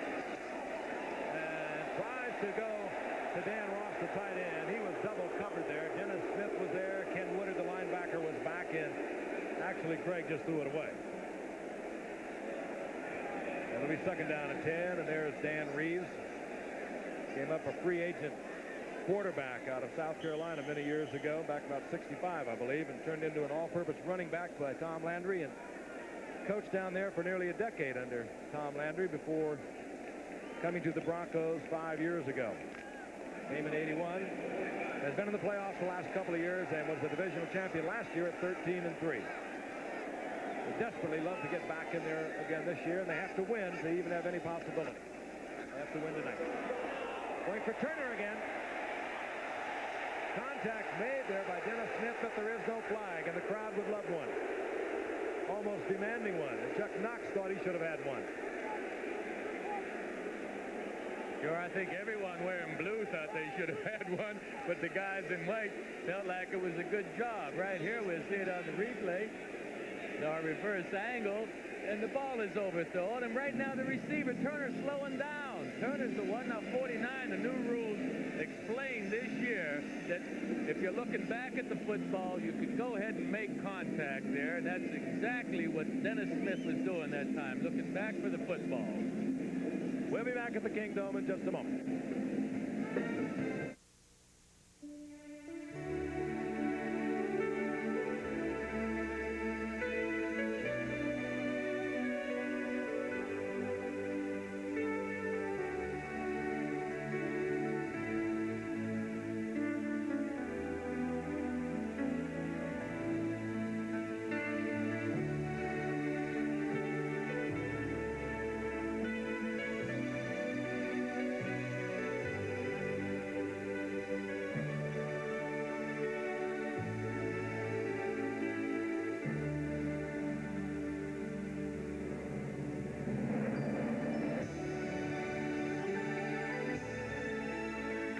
People who grow the wine, and to all those who enjoy fine wine.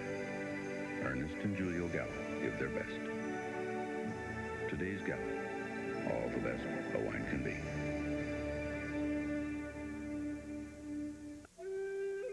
This Honda Civic has been held up as the best value in a four-door import. But now there's the 86 Colt DL. Same size engine, same front-wheel drive, same room for 5. But they're not the same. The Colt is less expensive by $1,000 flat. Colt, imported for Dodge and Plymouth, built by Mitsubishi in Japan. Colt, it's all the Japanese you need to know. The men, Marcus Allen, Eric Dickerson. The matchup, the Raiders and the Rams. The event, the season finale of ABC's Monday Night Football. 1:55 remaining here in the first half. 17-7. The Seahawks over the Broncos in a game the Broncos must win. And Craig will go down. Simon Fletcher. Second-round draft pick out of the University of Houston. All over Craig. Craig trying again to get it deep to Turner. And again, good coverage downfield, and the sack is back to the 45-yard line.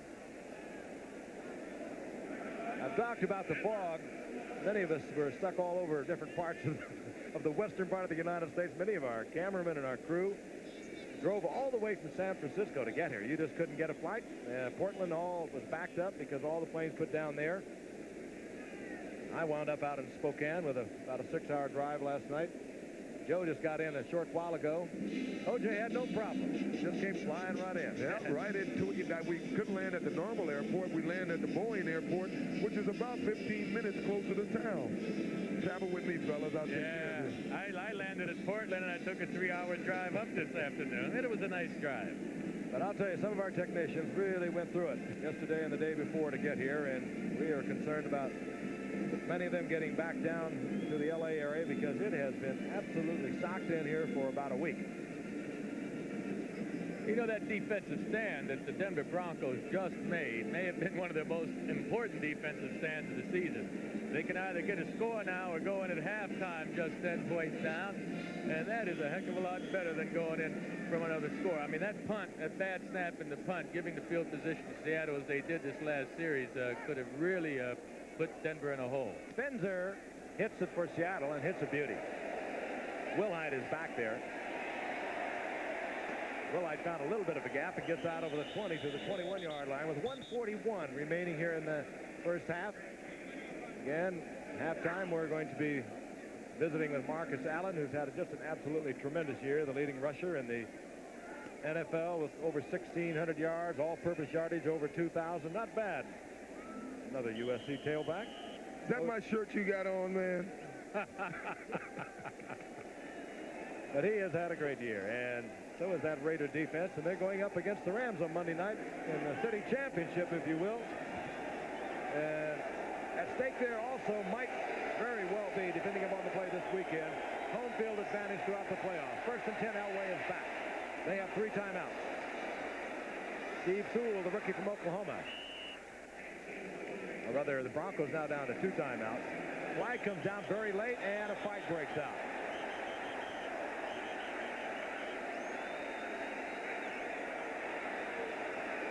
Well, right in the middle of it is Keith Bishop with a whole bunch of little Seahawks. I tell you, Terry Taylor could easily get kicked out of this game because once the officials had arrived, he continued to throw punches. And normally that's the big no-no. That's the no-no that would get you kicked out of a football game. Yeah, the second guy. Usually the first guy that starts it doesn't get caught, but the guy retaliating is the one that gets called for it. That flag came right in there. I think somebody was picked up on the very first shot. Jacob Green trying to calm Terry Taylor down now. Broncos with 2 timeouts. There's 1:28 remaining. Well, Taylor looked like Mancho Camacho there. I mean, he shot about 9 quick ones in there. Pow, pow, pow, pow, pow. Yeah, but he couldn't take his man out, I understand. That's a good way to break 9 knuckles. Terry didn't take his man out either.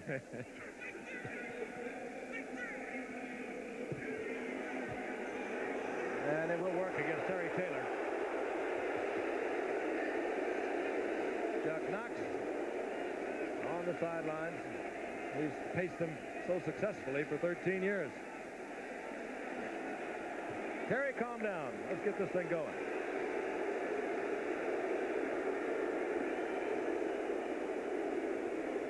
Well, if Denver could get on the board this series of downs, what a tremendous lift it would be to them emotionally coming out the second half. Denver has the ball now at their own 44-yard line. They have the 2 timeouts, and they have 1:28 on the clock. And Elway has proved over and over that he can really work the clock. I don't know how many times in his short career he has brought the Broncos back from defeat or brought them ever so close by keeping late drives at the half or the game alive. We will not on this particular one, however. Jeff Bryant is there, and this Seattle defense all along, Jacob Green, Bryant, Nash, they have been pressuring Elway all night long. Well, I'll tell you, I thought Dave Studdard was beaten before the snap of the ball. Actually, should have called a penalty on him for illegal motion. He was on his heels backing up, and he got caught off balance, and that's why Bryant ran right past him. Clock is moving. 1:15 and it's still moving. And flags are down. That was Ken Lanier, the right tackle for Denver, moving. And that penalty was definitely caused by the fact that Green, Jacob Green, and Jeff Bryant are just simply beating these guys off the ball. Denver must do something to help these offensive linemen out. They're going to either change the account or, you know, you were speaking about that once before, Joe. Elway must do something to help his offensive linemen. These guys are just beating them off the ball. Well, we've only seen Denver throw 1 screen pass so far, and that was the very first play of this series. The quick draws they ran with some success earlier. They haven't run a draw recently in 1 screen this whole series. So. 2nd down and 25. This could get you in a lot of trouble if you try something dramatic and it backfires down here. The completion's out to about the 35-yard line. Vance Johnson looking for some running room. He couldn't find anything. The Seahawks defense closes in at the 36, so it's still 3rd down and 18. At the time remaining in the first half.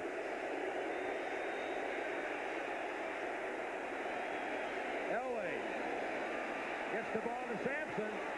He bounces off a would-be tackler and gets almost into field goal range, and he could well be. And the Broncos will use one of their timeouts. Really a smart move by John Elway, stepping up into the pocket and then getting to the outside. O.J., you alluded earlier to John running around, tiring these guys out. Right now, he steps up, moves to the outside, finds an open receiver. Now, I know Denver has a designed offense where they sprint Elway out right and left, and if he continues to get pressure from Seattle, I'm sure they'll go to it. That tackler was Terry Taylor, and Terry might have been better advised to have really laid one on Sampson, because Sampson was thinking football only, concentrating on the catch, and Terry Taylor could have just unloaded on him. He hardly even hit him, and Sampson blocked up, just bounced right off the tackle. Right there is when Taylor should have let him have it. Taylor's trying to win on points. You know, that little jab he hit from earlier. The Broncos are in field goal range of Rick Carlos. Rich has hit from 48 yards out already this season, and that would be just about the distance he would have to kick for a Bronco field goal at this point. But the Broncos are down to one timeout. 36 seconds remaining here in the first half. Hey, O.J., I know you and Marcus are pretty tight, but I didn't know you guys swap clothes around and things like that. No, we don't swap clothes. He rips off a few of mine. Oh, I see. Figure a guy getting paid that much for Brett and David to buy his own. He's out of college now. I'll be talking to Marcus very shortly, looking at the playoff picture, and Dr. Tim Johnson will talk about a joint that doesn't belong in the game of football. It's called the knee. 32-yard line. First and 10.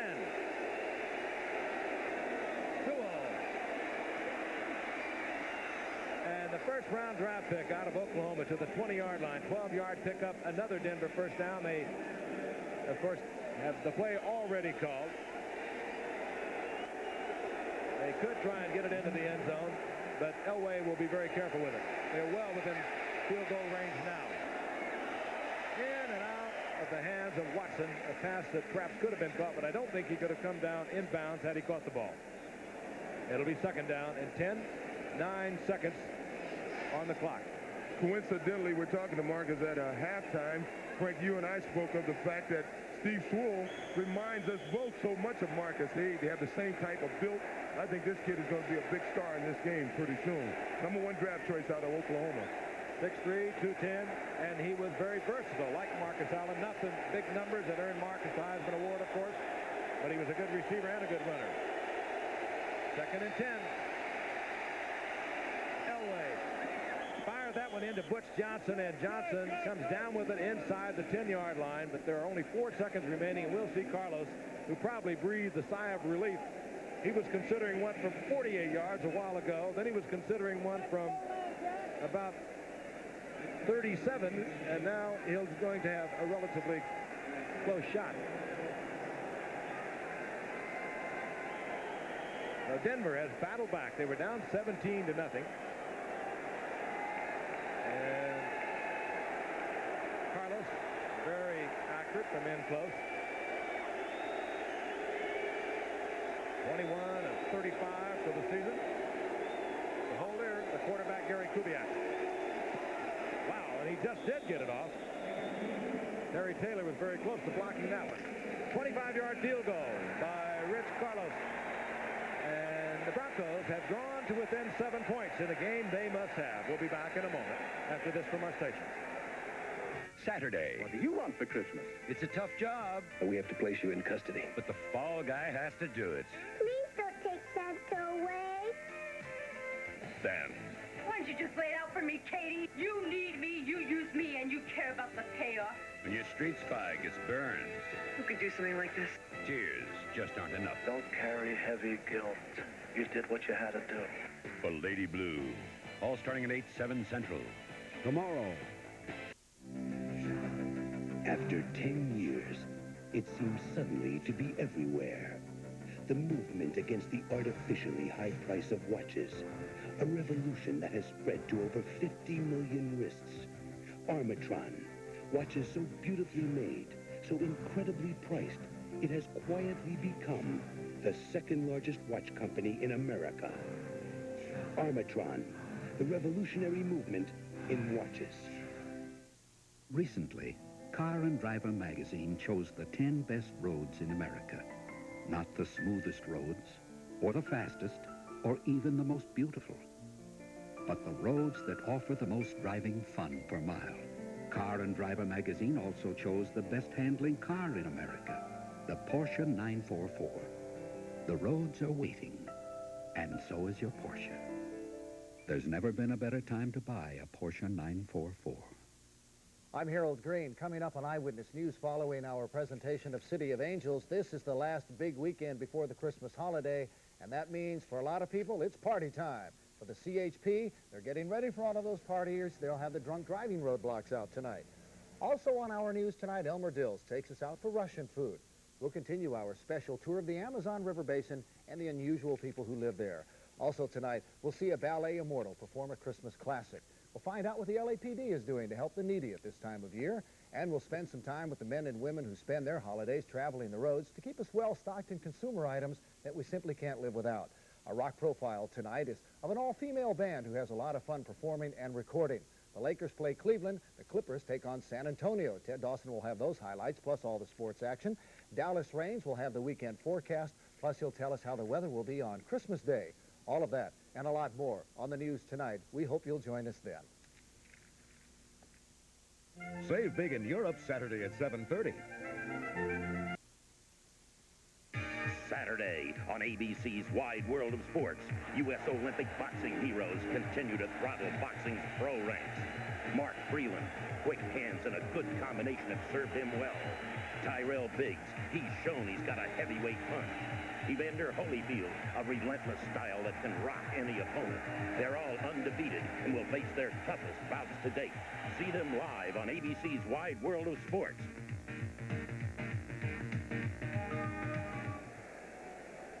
Here in Seattle, Seattle leads Denver 17-10. Tonight's halftime is being brought to you by Computerland, bringing business and computers together. The late Vince Lombardi always used to say of an injured player, the knee, it's always the knee. That, of course, is not always the case, but the knee obviously is not designed to take the pounding, the twists, the turns of football.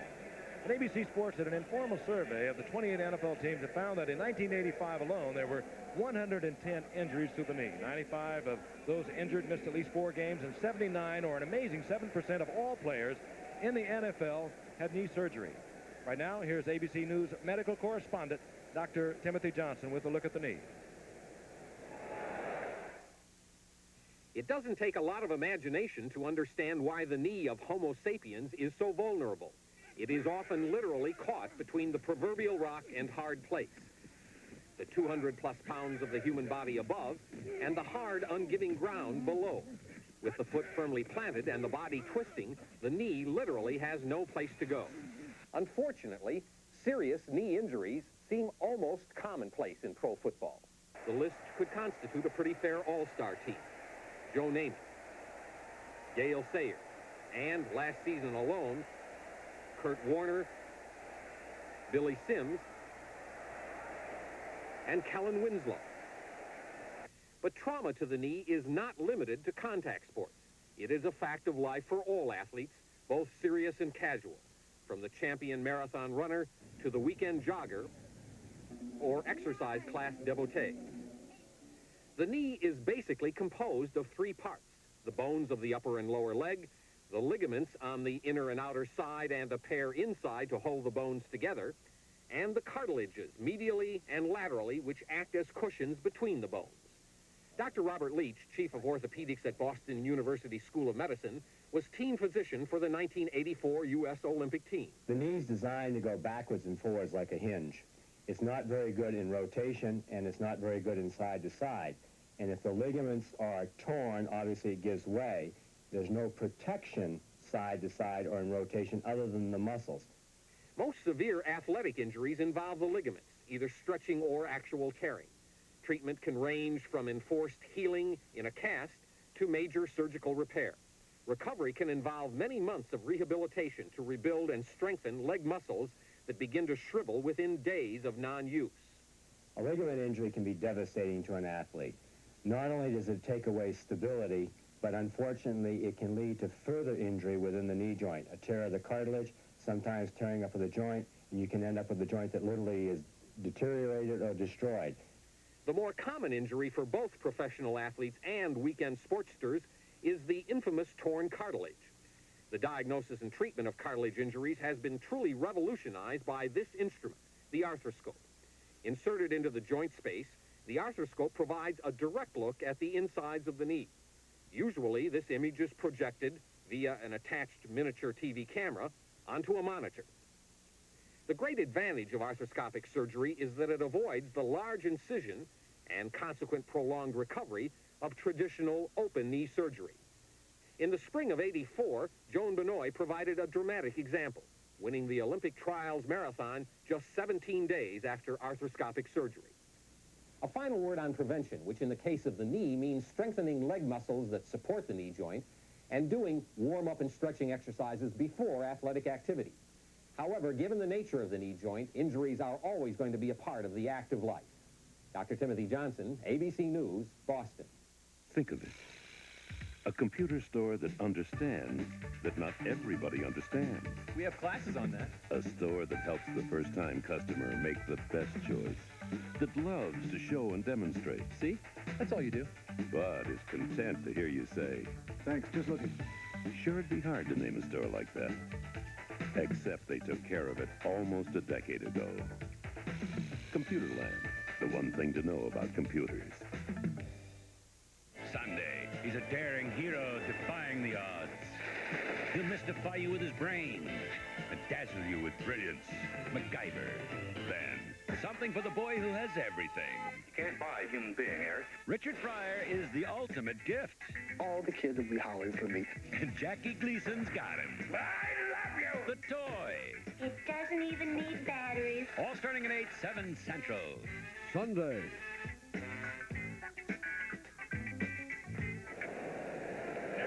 We're at halftime in Seattle. As we have already pointed out many times, Denver must win tonight if they are to stay alive for any playoff possibilities. A wild card, they could get that if they win tonight and get help from Cincinnati and the game the Jets are playing against Cleveland. Cleveland, of course, would have to beat the Jets and help them out there. Let's take a look at the entire AFC playoff picture. Either the Browns or Bengals in the AFC Central Division, where they'll be the champions. The only way that the Bengals can win it is for the Steelers to defeat the Giants tomorrow and for Cincinnati to win and Cleveland to lose on Sunday. The Dolphins have the best shot at winning the AFC East. A win over Buffalo on Sunday would do it for them. The Jets and the Patriots have lesser chances to win the division title, both depending on Miami losing to Buffalo, and that probably is not going to happen. The two wild card spots are still up for grabs. If Denver loses tonight, then both wild card teams will come from the AFC East. Both the Jets and the Patriots can clinch at least a wild card spot with wins on Sunday. Now let's move over to the National Football Conference, and the picture here a little more clearly defined because all of the division champions are in: Dallas, Chicago, and the Rams. The two wild card spots are up for grabs among the Giants, San Francisco, and Washington. The Giants can clinch one spot by beating Pittsburgh tomorrow. They can also make it if either Washington or San Francisco loses. The Redskins also play tomorrow. A loss will eliminate them, and even if they do win, they need a loss by either the Giants or the 49ers in order to qualify. The 49ers, well, they host Dallas on Sunday. They'll make it as a wild card if either Washington loses or if they can defeat the Cowboys. And that is the picture there. It does get a little complicated, but I think we have rather clearly defined it for you. Back with Marcus Allen right after this. At Seiko, great technology inspires great design. Steel rods and gleaming hinges for a supple bracelet watch. Gold tone on gray tone for the definitive strap watch. A second hand on her elegant dress watch. Water resistant too, very today. One diamond and a rich two-tone setting, very tonight. Man invented time. Seiko perfected it. Monday, a twist of fate. The trees! A test of survival. You're the lead scout, Wild Bill. City Slickers turn mountain men. Hardcastle and McCormick. You used a little too much lemon in the Dijon sauce. You'll love it. Monday. The Raiders' Marcus Allen. He's had an absolutely phenomenal year. Of course, much of it's still ahead of him. He's leading the NFL in rushing over 1,600 yards, over 2,100 all-purpose yards. or yards from scrimmage. It's just truly remarkable. Marcus, I think you'd have been, well, you might have blushed a little if you'd heard Danny Reeves, the Bronco coach, talking about you at our meeting today. He said, unequivocally, he's the best player in pro football today. Our congratulations thus far. I know you agree that there's a lot more to be played, and one of them is going to be Monday night. Tell us about the Raiders' feelings going against the Rams on Monday night. Well, surprisingly enough, both teams have been pretty quiet as far as the press is concerned, but I think in the back of everybody's mind, the pride of L.A. is at stake, just much like the two teams in New York. It's Eric Dickerson and Marcus Allen. Of course, the two football teams involved, too, but I don't think there's any question. The two finest running backs in the game today, and your own feelings. Would you like to have that big game, Marcus, right there in front of your hometown crowd, Dickerson opposite and the opposite team? Oh, no question about it. We would love to win. But what's more important, we like to win the home field advantage and hopefully maintain that momentum going into the playoffs. Nobody wants to lose before they have the playoff game. But as far as Eric is concerned, we're going to let the media manufacture or create what they want as far as the rivalry is concerned. I just want to go out there and win and have a good time.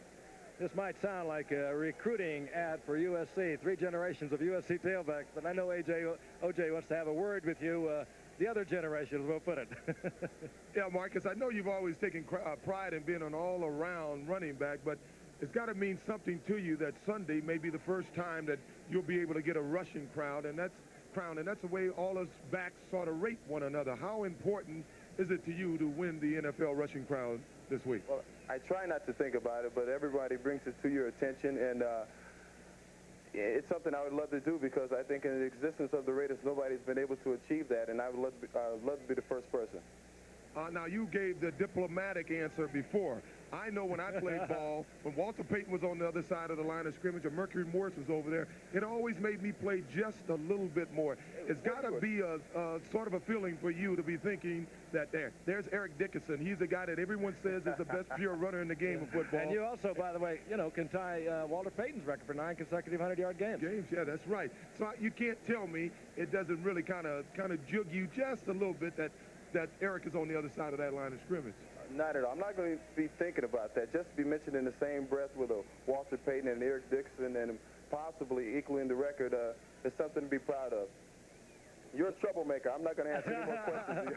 You got it. Oh, by the way, OJ, I used your car and I kind of ran into a water hydrant. I hope you're not too upset about it.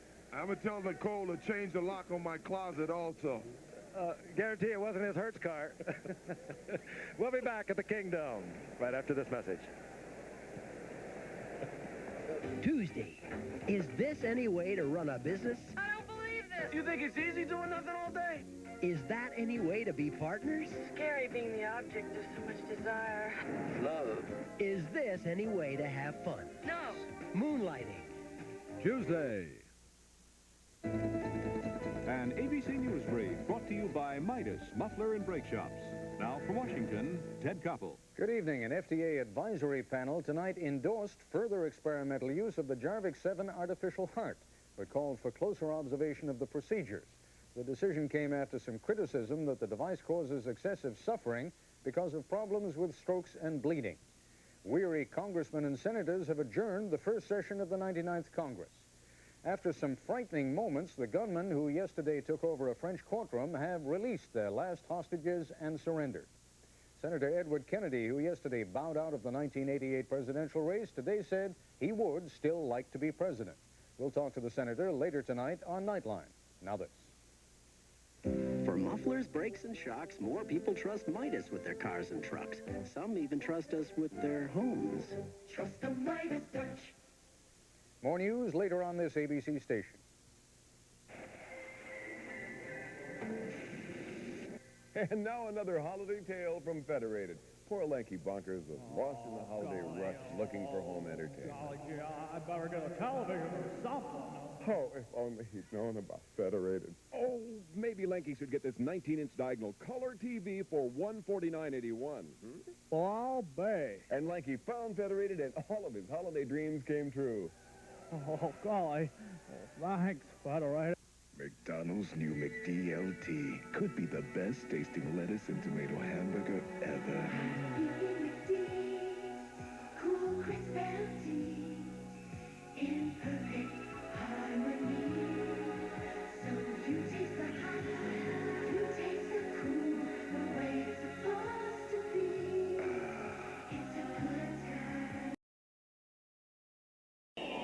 Ready now for the second half. The Denver Broncos are 1 point down, 17-0. Have battled back. They picked up a field goal from Rich Carlos from 25 yards out just as the first half expired, so they are within a touchdown and a conversion. And they desperately need this game tonight. Here comes Randall Morris for the Seahawks. And Morris hit at the 25-yard line, and he is stopped dead right there. This ABC Sports exclusive is being brought to you by Bud Light. Everything else is just a light. By Nissan, builders of technologically advanced cars and trucks for over 50 years, and by today's Gallo, all the best a wine can be. Frank Gifford along with Joe Namath and O.J. Simpson, and it looked rather bleak for the Denver Broncos midway through the second quarter when they were down 17-0. The Seahawks moving up and down the field almost at will, running Kurt Warner, connecting with Largent and Darrell Turner, and then the Bronco defense tightened up. But the Broncos have not been able to protect Elway in the manner they would like to against the rush of the Seattle Seahawks. So we have the second half underway, and we'll watch David Hughes over the left side. Broncos defense strings it out along the line of scrimmage, and it's Simon Fletcher, the second-round draft pick, and the rookie from Houston, who is in there first for the Broncos. And there is a gain of about a yard by Hughes.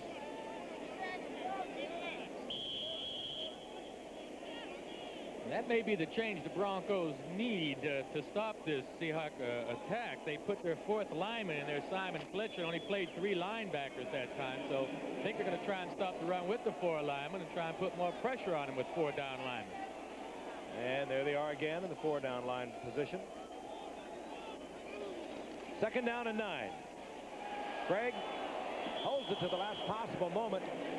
Flips it out to Warner, and he paid dearly as he was really leveled. It was Rulon Jones who really popped him as he released it. Let's take a look at the stats from the first quarter. It was dominated by Seattle. They moved up and down the field.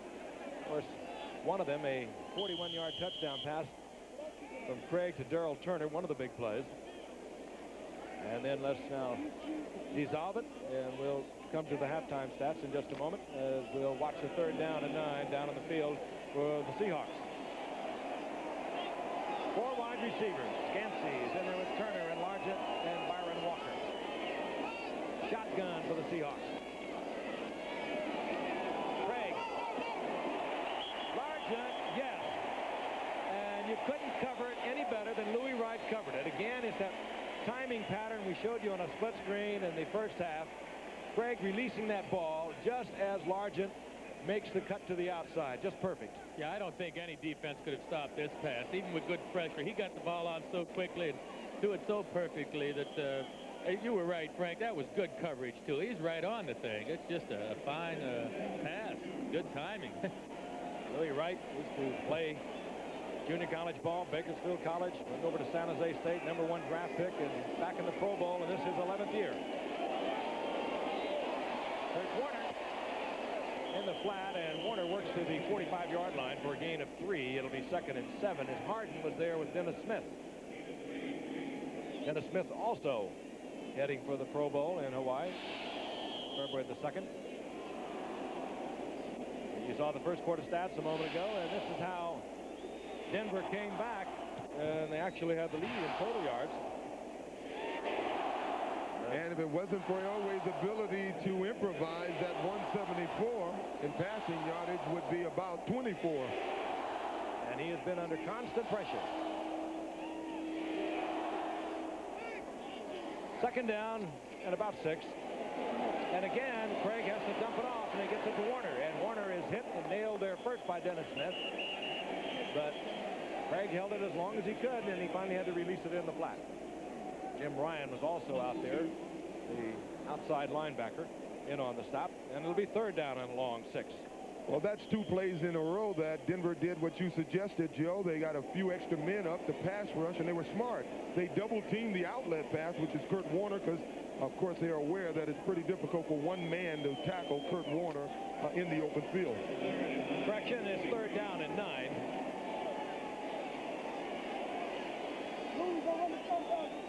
Early moments of the third quarter. Craig from the shotgun. And again, scrambling and in trouble. And almost got it to Largent. And deflected away by Dennis Smith. Again, Craig was getting the pressure that he was not getting in the first half. And I'll tell you, Dennis Smith is probably the only defensive back in the league that could have blocked that pass, because Dennis Smith is an over 7-foot high jumper, and he had to go all the way up to get a hand on that ball. At 6'3", that's getting up there. 7'2". Fenzer is on for the punting unit. Vance Johnson is back for Denver.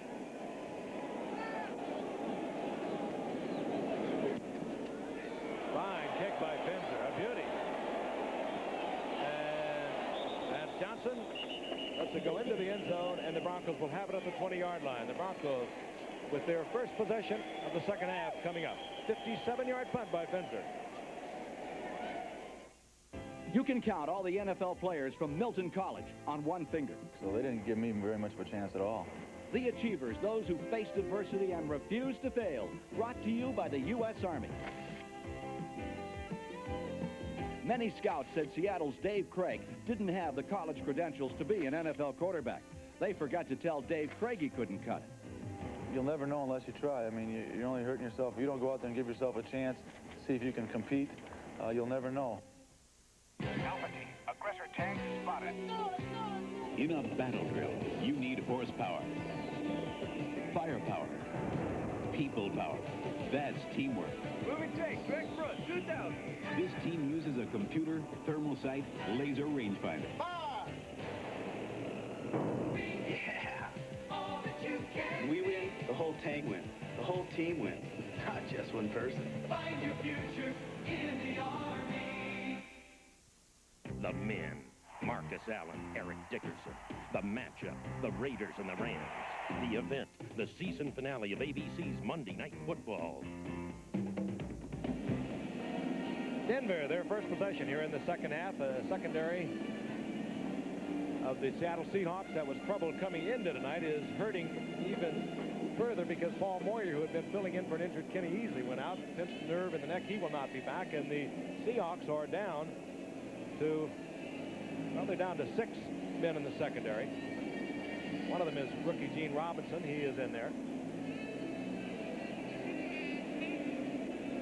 The Seahawk bench, again, it's been a long season. A year ago, they went to the divisional playoffs against Miami, losing. The year before that, they went to the AFC Championship before they lost to the Raiders. This year, they will be home during the holidays. They would like to be more than 500. However, they could finish 9-7 with a win tonight. On 1st and 10, Sammy Winder tries it on the inside, I presume just to keep things honest for John Elway. Elway under a lot of pressure in that first half. Gerald Wilhite back in there, by the way, number 47. He went out early in the game with a slightly sprained knee. So Wilhite is back as a running back for the Broncos, a position which has troubled them much of the year. Gene Lang went out 3 weeks ago. He had their best rushing average per carry. Broken hand. He's on the injured reserve. Winder got 3. It's 2nd down and 7. Johnson is in motion. Vance Johnson. Wilhite. And Wilhite bangs out over the 30-yard line, and he'll have a 1st down as Gene Robinson came up to provide the first hit, and the Seahawk very slow to get up. That's Keith Simpson. And that's yet another defensive back. Simpson came up and was in the backfield and took quite a shot.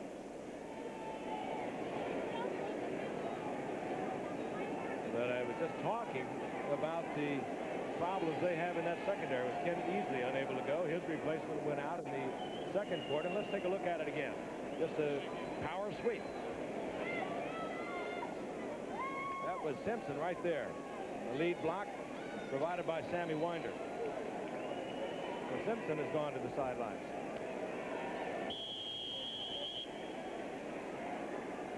First down at 10. Good hard running by Wilhite. Ball at the 32-yard line of Denver. Vance Johnson is split left. He's one wide receiver. Off to the top of your screen is Keith Watson. Elway sits back in the pocket, fires, complete to Johnson. The ball is loose. Gene Robinson is covering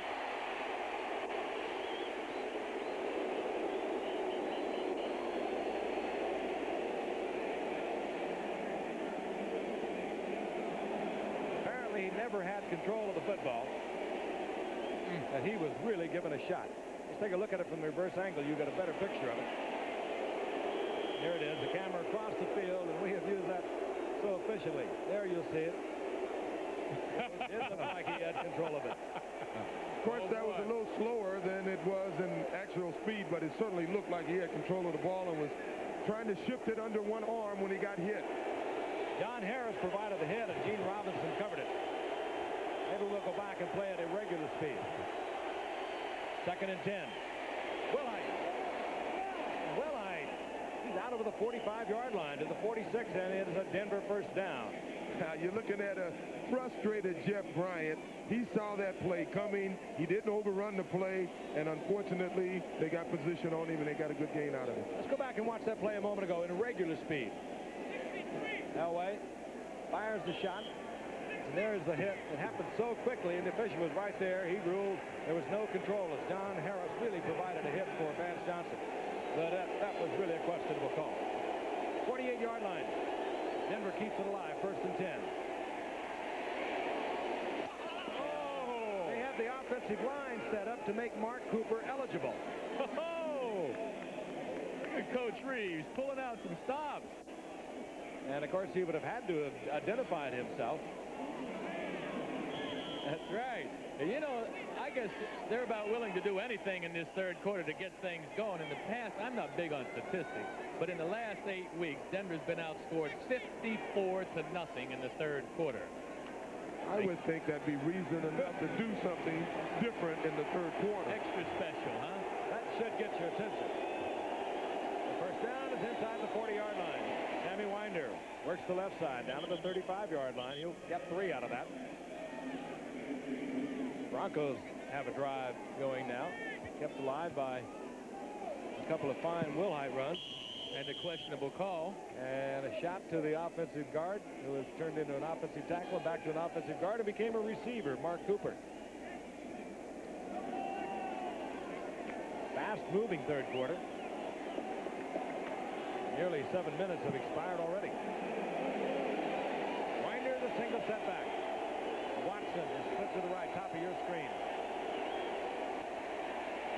Elway went to Clarence Kay, who really was not ready for that shot. I'm really surprised that they don't use John Moore with the rollout type classes, or else the old floating pocket that Hank Stram and Lenny Dawson, the Kansas City Chiefs, started many years ago.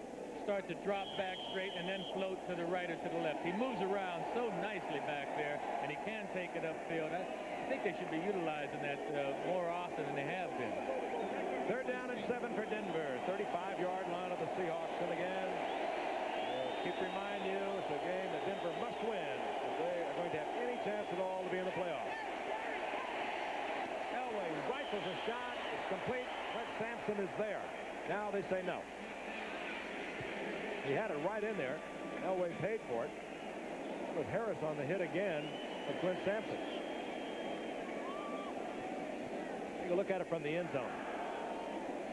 Get an idea of what Elway was confronted with. John Harris popping, but Clint Sampson just did not handle the football. Had a lot on it, but Elway had to put a lot on it. Certainly a catchable ball, but I guess if you tried to catch balls with Elway on the off-season without shoulder pads on, you can leave some bruises on your chest. You're supposed to catch them in your hands, aren't you? Denver will forego what would be about a 52-yard field goal, and they have Chris Norman, the punter, on. And a fake. That was thrown out of bounds. And not even close. Ricky Hundley, the intended receiver. Chris Norman threw it out of bounds, and Seattle will get the football back. They'll have it at their own 35-yard line when we come back to the Kingdome in just a moment. What do you do when you already build one of the best production sports cars in the world? If you're Nissan, you build it even better.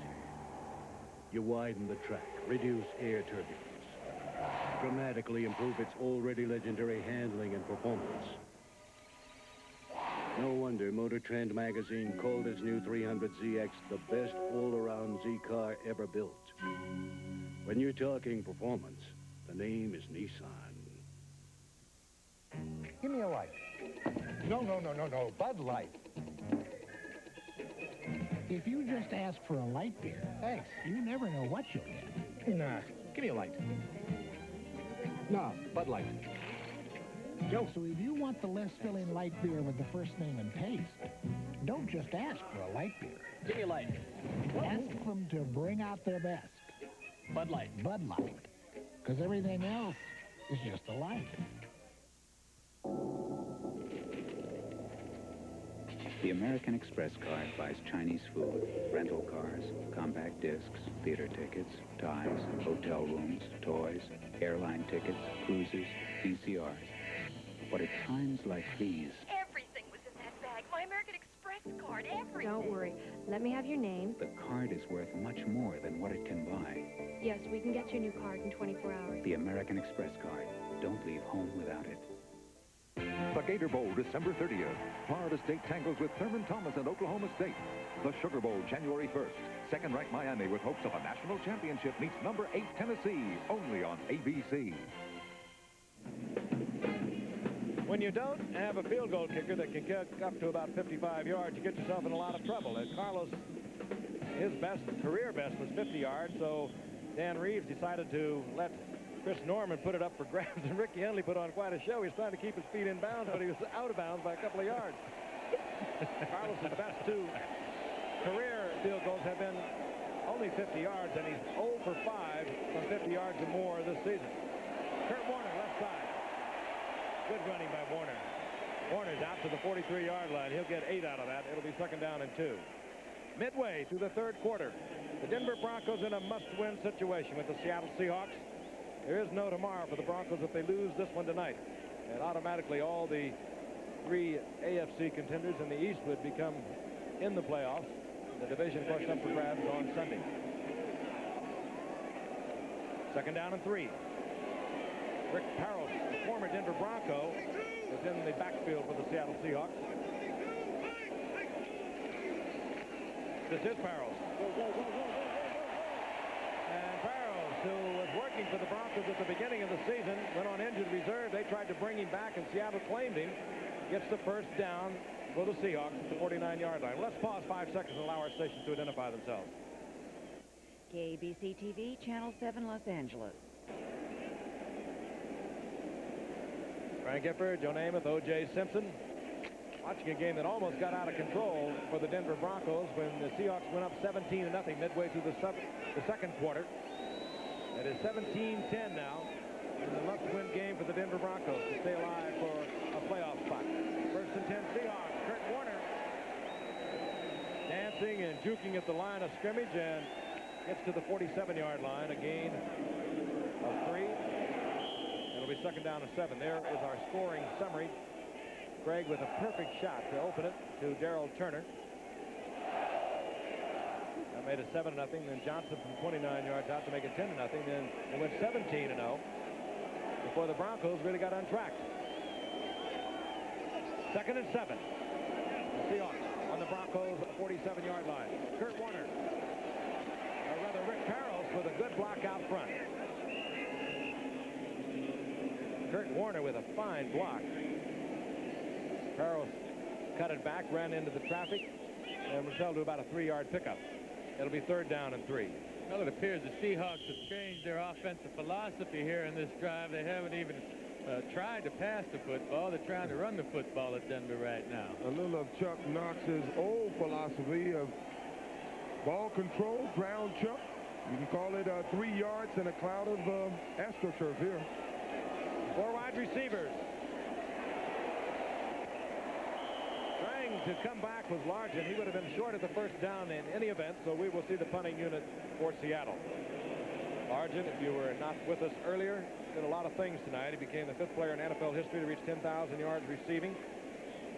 With his first reception tonight, he caught a pass in 123 consecutive games. Record, by the way, is held by Harold Carmichael at 127, so he's threatening that. Set a new single-season receiving mark for the Seahawks with 76. It's been a phenomenal career for Steve Largent. Finzer to punt. Wilhite is back for Denver.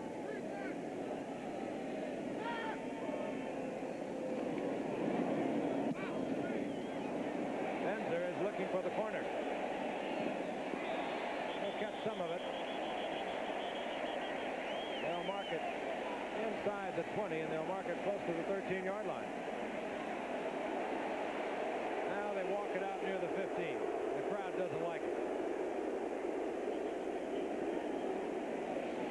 Denver has the football back. 5:07 remaining in the third quarter. They trail 17-10.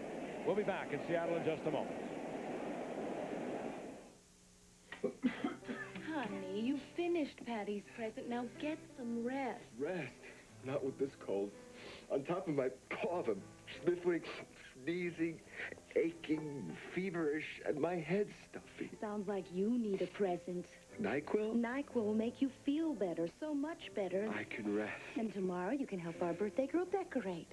NyQuil, the nighttime sniffling, sneezing, coughing, aching, stuffy head fever so you can rest medicine. From Vicks, of course. Hey,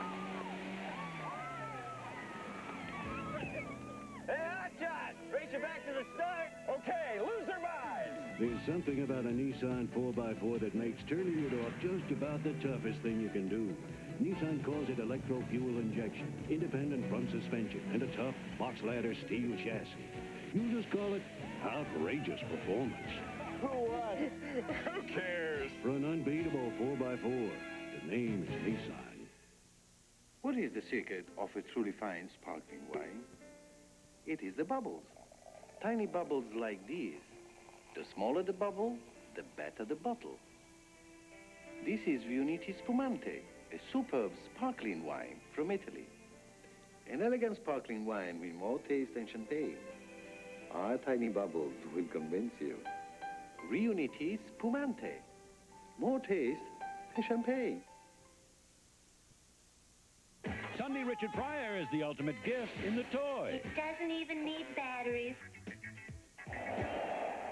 The Seagulls have been performing before some of the finest fans in all of pro football. And the Denver Broncos, I might add, too. These two teams are sold out, well, every game. Broncos go way back, and Seattle, they've been sold out since this franchise was formed back in '76. Denver has the football, 1st and 10 at their own 14-yard line. Sammy Winder piled up behind the line of scrimmage. Jeff Bryant crossed the line of scrimmage very quickly, along with Joe Nash. Gerald Wilhite found himself face-to-face with Joe Nash, 1 yard in the backfield as a blocker, and he says, hey, I know he is not my assignment. I know this was not designed this way. Loss of a couple, it'll be 2nd down and 12. Watson in motion for Denver. Draw play. That's Vance Johnson. Gets some of the loss back and a couple of more yards, so it's going to be 3rd down and about 8. O.J., I would have loved to have seen you had the football in your hands that time. I know Vance Johnson's fast. He's a pretty good runner, but if he'd have made that one little break right there, he'd had 15, 20 yards. Yeah, it certainly looked like the play was designed well. It was set up by those fakes earlier, play-action passes, and it appeared as if he'd have cut up a little sooner. He would have been, pretty much off to the races. That's right. 4 wide receivers for Denver. They'll work from the shotgun. It's 3rd down and 8. The crowd is into it for the Seahawks. This time Elway had the time, and he fires to Sampson, who has the 1st down. He's out to just about the 35-yard line, but Dave Brown laying way off Sampson, and for the first time, Elway was comfortable back there in the pocket. Oh, he had plenty of time, just a regular drop back and an out pattern about 15 yards deep. It's wide open. Hey, listen, if Sampson catches the last ball that was thrown to him, maybe Denver's on the board again. This is what I alluded to earlier in the game when Bryant and Jacob, Green, and Nash were all coming like stormtroopers in there. That takes its toll after a while against a quarterback like Elway, who keeps rolling out of the pocket and you have to chase him. That's Sammy Winder over the right side, again, just getting that defensive line's attention. We're going to throw the ball. We're not going to run it. But you got to play us honest, and we're going to run it every now and then. Joe Nash in on that stop. I don't know. I kind of believe in maybe slowing that defensive line down with a draw and an occasional screen. They haven't thrown enough screens, in my opinion, yet tonight. The running plays they're running up the middle really aren't getting any yardage to speak of. at the 37-yard line. Is second down and 8. 2:37 remaining in the third quarter. Elway again has the time, and he just let one rip that nobody's going to be close to. I think Elway thought he was going to be much more crowded than he was. It'll be third down and 8. Tomorrow on ABC's Wide World of Sports, America's Olympic boxing medalists continue to battle in the professional ranks. Mark Breland, Tyrell Biggs, and Evander Holyfield, all undefeated. They're going to fight live, except here on the West Coast. The exciting action will begin for you tomorrow at a special time, 4 o'clock Eastern and Pacific, 3 o'clock Central. And what records they have? They're all undefeated. Breland, he's 7-0. Biggs is 6-0. Holyfield is 7-0. And they have 13 KOs between them. Third down and 8. Wilhite is back there with Elway in the shotgun.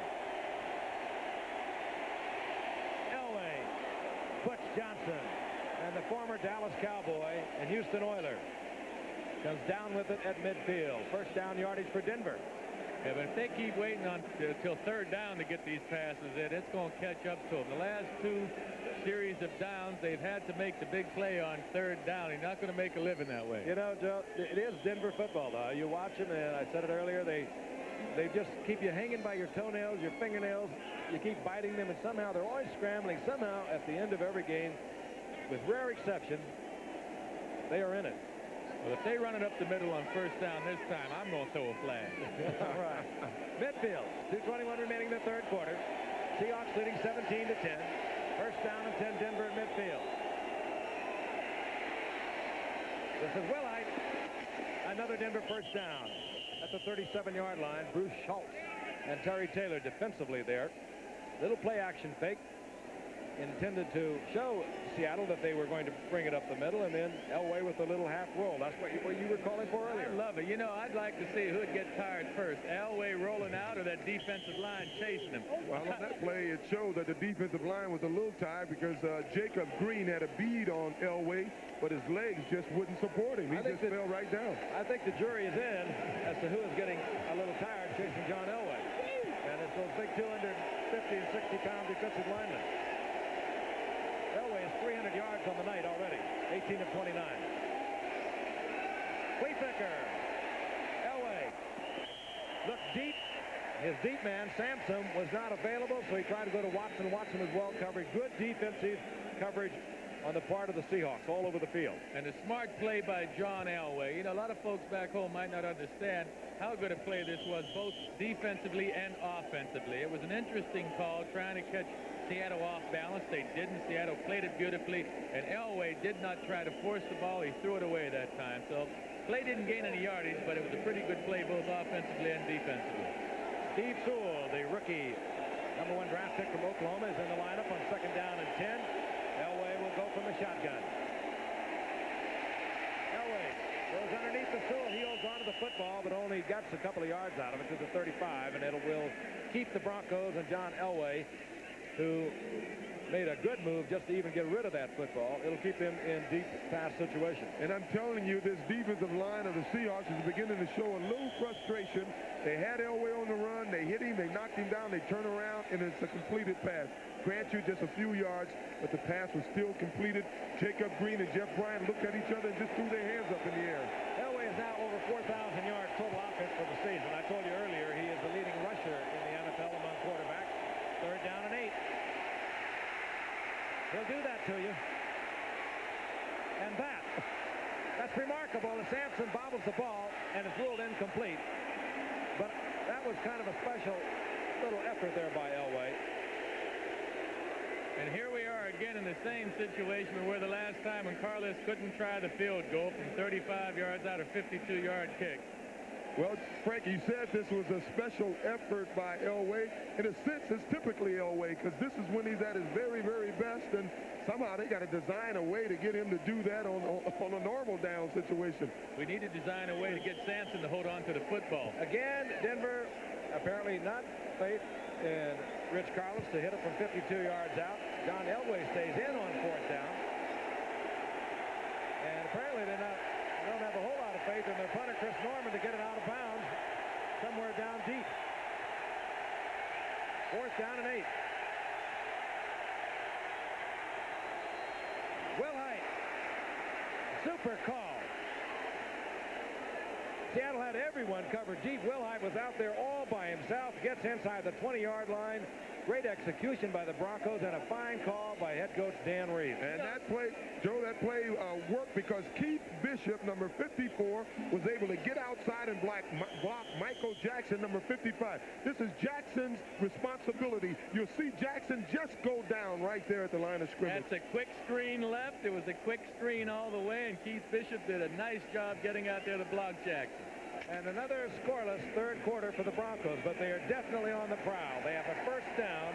They're inside the 20-yard line of the Seahawks, and we'll be back after this from our station. Tuesday. Name is Spencer. He'd be the perfect Christmas present. I love you, Susan. I love you, too. Something any woman would want. Stay here, you can put out fires. Well, before you can put one out, you gotta get one started. Spend Christmas Eve with Spencer for hire. Tuesday. 1, 2, 3. Find three of a kind, perhaps that's lucky.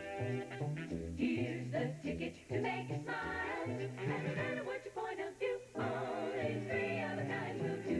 New and fun, as you can see, three of a kind from the lottery. Now you can win the multi-million-dollar growing grand prize, or up to $25,000 instantly. It's a good feeling for a lot of good reasons. The California Lottery. I found this great place to do my Christmas shopping. It's called, are you ready for this? Pep Boys. Chilton tune-up guides make a great gift, and they're only $5.99 each. Perfect for pro or beginner. Give yourself a quality AC Delco oil filter on sale for only $2.29. Be sure it's AC Delco.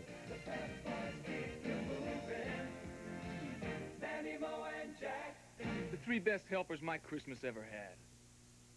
I'm Harold Green. Coming up at 11, drunk driving roadblocks all around the Southland. Baryshnikov in a Christmas classic in Elmer Dills takes us out for classic Russian cuisine at 11. Save big in Europe Saturday at 7:30. Back in the Kingdom. We're in Seattle, Washington, a bogged-in Seattle, Washington. It's been that way for a week. And a sellout crowd once again in the Kingdom. It's been that way since 1976. And the Seahawks out of the playoffs for the first time in 3 years. Have a 17-10 lead over the Denver Broncos, and the Broncos have a first down and 10 inside the 20-yard line of the Seahawks. We begin the fourth quarter. That's Watson in motion. This is Sewell, the rookie from Oklahoma, with a good move back inside to get to the 15-yard line. Gain of almost 5. It'll be second down and 5. And again, we show you the importance of what happens. If Denver wins, the Broncos will be a wild card. If the Jets or the Patriots lose, the Jets, of course, playing Cleveland, the Patriots are playing Cincinnati. Now, if Denver loses, the Broncos are eliminated. The Dolphins, the Jets, and the Patriots are all in, and the Eastern Division of the AFC will be decided with the action over the weekend. Second down and 5.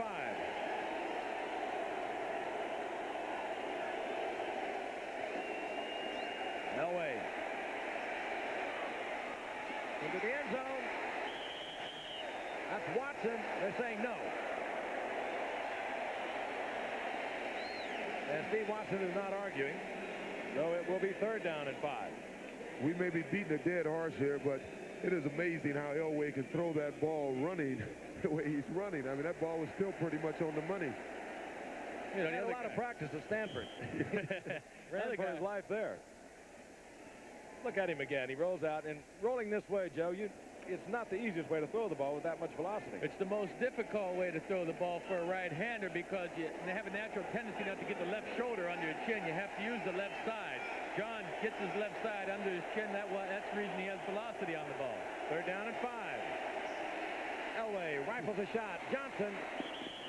And Vance Johnson steps out of bounds near the 5-yard line. It'll be first down, goal to go. And this rookie from Arizona, who Dan Reeves inserted as a starter into the lineup ahead of Butch Johnson when we covered them a few weeks ago against the 49ers, has really developed.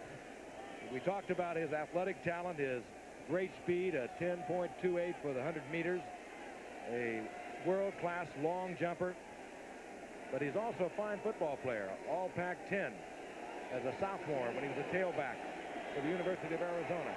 He's caught 4 tonight for 46 yards, and they've been key plays. And he has the Broncos with a first down, goal to go near the 5-yard line. Kurt Warner on the sidelines. They've been working Warner hard throughout the game.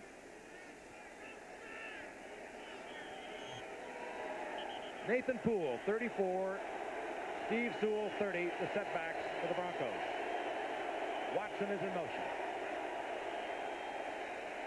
Sewell.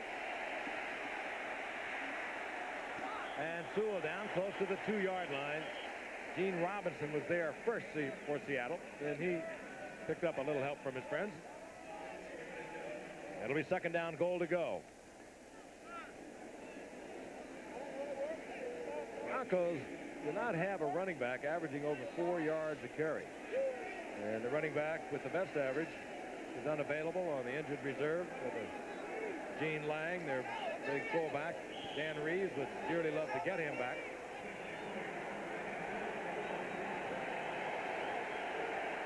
Second down, goal to go. Wilhite and Sewell of the setback. Into the end zone is Gerald Wilhite. And the Broncos are a conversion away from tying this game up. Rich Carlos comes on. And the Kingdom in Seattle is quieted considerably. Broncos have hung in there. They were being thoroughly trounced throughout the first quarter, midway through the second quarter, and now they have battled back, and they have begun to take charge of this football game. Good move by Wilhite. Back into the grain, into the end zone, and Carlos is out to tie it up. That was a six-pack of soda pop, wasn't it, Joe? Yeah, I was thinking maybe the other guys have their bags packed. They're ready to go home for the holidays, you know. Carlos ties it up at 17 with 13:20 remaining in the game. And again, it's a game in which Denver can only stay alive for the playoffs if they win tonight. We'll be back with more action. Sometimes even Bigfoot's family gets tired of snow. To get away, they need the Nissan Stanza wagon, the only wagon with dual sliding doors, so it's easy in, easy out for all the little Bigfoots. And now the fuel-injected Stanza is available with 4-wheel drive to get you through the snow or away from the snow. Nice trip. For sure. For dual sliding doors and 2- or 4-wheel drive, the name is Nissan. What a great evening. I hope it's not over yet. Look, I had to tell you, right now, I shouldn't be doing this. I'm a married woman. That's okay. I'm a married man. Happily married? Very happily. Oh, me too. Well, happy anniversary. Stephen, it's beautiful. An anniversary ring of fine quality diamonds, the gift that says you'd marry her all over again. Holiday greetings from Budweiser.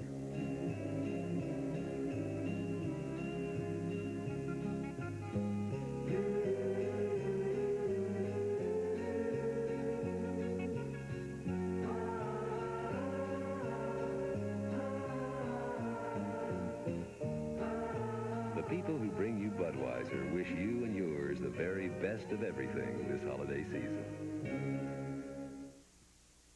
Undefeated Olympic heroes fight on. Mark Breland, Tyrell Bixby, Vander Holyfield. Pro Fights, live on ABC's Wide World of Sports tomorrow. Broncos are starting to get control of this football game. It could be Seattle might be thinking about the holidays because they're going to be home for that. Or it's just that Denver has got to pull back together again. That drive went 85 yards in 16 plays, and that just absolutely delights any coach. Takes a lot out of the opposition also. Carlos to kick off. High kick. And Randall Morris will bring it out from the 5. To the 24-yard line where it'll be 1st and 10 for Seattle. 64,000 plus on hand tonight. Later tonight on Nightline, Ted Koppel talks with Senator Ted Kennedy, who says he still wants to be president, but not in 1988. That's tonight, right here on Nightline. That, of course, will be following your late local news in many parts of the country. 1st down and 10, Seattle at the 23-yard line.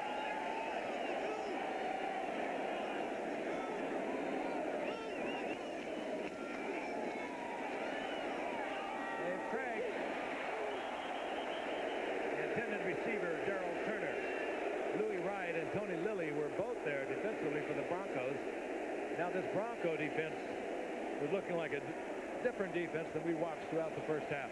Well, Darrell Turner's making him look good, too. He dropped that last pass. Of course, I hear the fans booing a little bit. That's about his third or fourth drop this game. But that ball was thrown behind him slightly. But, you know, a professional receiver, I have to believe when he gets both hands on the football, he's supposed to catch it more times than he drops it. Second down and 10, and in a situation like this, when the other team starts to get things pulled together, and we're going to have the ball changed, I believe. Senator Blair Bush unhappy with something about the football. They bring in another one. I started to say when Seattle starts to sag, and I've watched them over the years, particularly the great years of Steve Largent, they usually like to get the ball to him. He can put the juice back into their offense. A special player. There are players like that. Craig, flag is down, but that's picked off by Mike Harden. You put pressure on quarterbacks, and they do strange things. Dennis Smith, the Pro Bowl safety man, put the pressure on Dave Craig on the safety blitz. And Craig threw it right into Mike Harden. I'm sorry, Frank. Watch number 28. This is really Kurt Warner's man, and he didn't realize it until he ran by Dennis Smith, that Dennis Smith was rushing the quarterback. You see him come back in your screen trying to catch up to him. He did recognize it after it was too late, and he was also called for holding. Well, watch number 28, as O.J. said. Dennis Smith is number 49. He sees 49 inside, and he just grabs it. I'd say that was holding. Big break for the Broncos. Or snatching. They're at the 26-yard line. First down and 10. Harden gets the turnover. Winder and Poole the setback. Winder right up the middle. And this time Winder will get about 6 yards out of that. It'll be 2nd and 4. Jeff Bryant is on the bottom of that pile. Denver Broncos, in case you joined us late, we're down 17-0 at one point. They're kind of used to that, Denver. Maybe not 17-0, but they've been behind so many times. It's almost part of their game plan. Then they always scratch, and they're always there at the end. Winder again. Close to a first down is Sammy Winder. Winder ended tonight with 680 yards rushing. Of course, he had the 1,000-yard season of a year ago, and was the only Bronco that made it to the Pro Bowl. You know, earlier today I was interviewed by a writer from Denver, and he was saying that I think the Broncos had the respect around the league that he felt they deserved. And I said, you know what, I really don't, because most people can't figure out how they win week in and week out. Statistically, they're not impressive, but somehow they do the things you have to do to win. Third down, 1. That's Poole. Bouncing off one tackle in the backfield and gets down to the 13-yard line. 3 consecutive running plays, and it's a first down for Denver at the 13-yard line of Seattle. You know, Joe, I have to agree with you, but I've always known that these guys that write about these football games don't know very much about them. Joe. It's a good thing you don't read your write-up. You're going to get some beauties now, baby. So what's new? First and 10. Chuck Fairbanks, the winner wherever he's been. But out of the playoffs this year, as he watches Chuck Knox, brother, and Steve Sewell over the left side. Chuck Knox was your coach, wasn't he, in 2 occasions, Joe? Oh, yeah. Chuck actually was the man who was responsible for the New York Jets drafting me back in '65. And we worked together the first 3 years at New York. And then again, he was my coach while I was with the Rams one year. And I've said this many, many times. The players love him, and justifiably. He's a man's man who's a very honest, hard-working man. That's why they love him. Second down and 9. And there was movement. Bruce Schultz is pointing an accusing finger, saying that he was drawn off. Well, if 63 was lined up as a tight end that time, he's allowed to go ahead and change his stance. And he did catch a pass earlier. Ball start, number 63. Okay. Offense. Uh-oh, argue with him. He is arguing also. Sure, if he's in a tight end position, he can shift. I find those arguments usually fall on pretty deaf ears as they walk it off.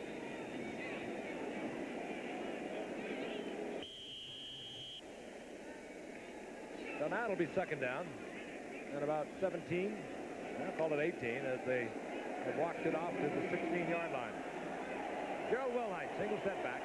Elway working from the shotgun. Clock is moving. We're down close to 10 minutes remaining in the game. Oh, no. Vance Johnson had it right in his hands. Elway did everything to catch it for him. I don't know. How many dropped balls have we had tonight? Both teams, you count them up, we have to have had eight or nine dropped passes. Well, that was another case of a guy trying to run before he caught the ball. And with the velocity that Elway places on the ball, I think you got to, whatever you do, catch it first. What about Turner's case for Seattle? We can't blame it on velocity there. Third down and long once again. Watson goes left. Butch Johnson split out to the right.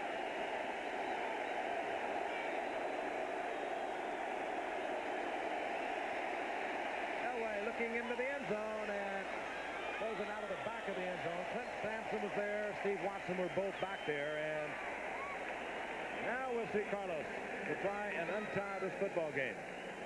Broncos have never had the lead tonight. Seattle jumped out to a 17-0 lead.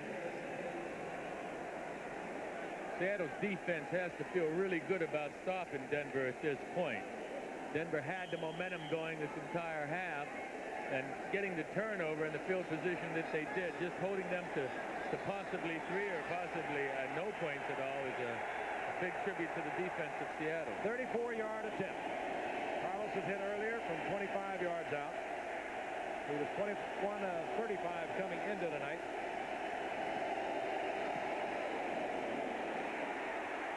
Carlos hooks it left. And the effort, the turnover is wasted. We'll be back in a moment.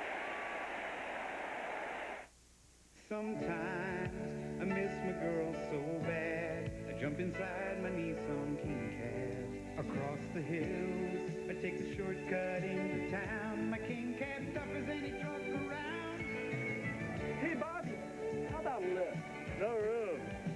Your Nissan King Cab's got plenty of room. Sometimes there's just too much room in a Nissan King Cab. For the #1 selling extended cab compact, the name is Nissan. Little sharks and big sharks, shooting from the hip sharks.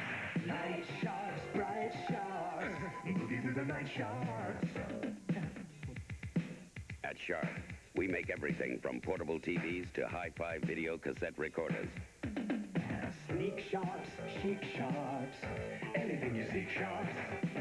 Sharp VCRs and TVs. From sharp minds come sharp products. Who says you can't have 100% imported hops and a less filling beer? Old world aging and a less filling beer. Smooth super premium taste and a less filling beer. Michelob Light, the best of both worlds. Michelob Light, oh yes you can. Have it all. The men, Marcus Allen, Eric Dickerson. The matchup, the Raiders and the Rams. The event, the season finale of ABC's Monday Night Football. We will be there, providing we can beat the fog in Seattle. It has really been something up here. The Rams and the Raiders are looking forward to it, guys. It's not foggy down there. It's been 85 degrees most of the week. Dickerson and Allen, two of my favorite runners. I remember some of those giant jet battles, and I promise you the Rams and the Raiders are going to be hot come Monday night. First and 10 Seattle. We are tied at 17. 10 minutes remaining in the game as Kurt Warner works over the right side out to about the 23-yard line. Gain of 3 for second down and 7. Chuck Knox calling the plays. Is he calling the plays? I was going to say, this is typical Chuck Knox. I mean, on both teams, as you mentioned earlier, Frank, they don't have a back averaging 4 yards to carry, and I would think that Seattle would open it up right now. In the beginning of the game, they had a lot of success throwing the ball downfield, and they've gone to that 3 yards of play, and it hasn't done much for them since they got those first 17 points. Yeah, it's strange. They have tightened up. Second down and 6 as they gave Warner the mark up to the 24-yard line.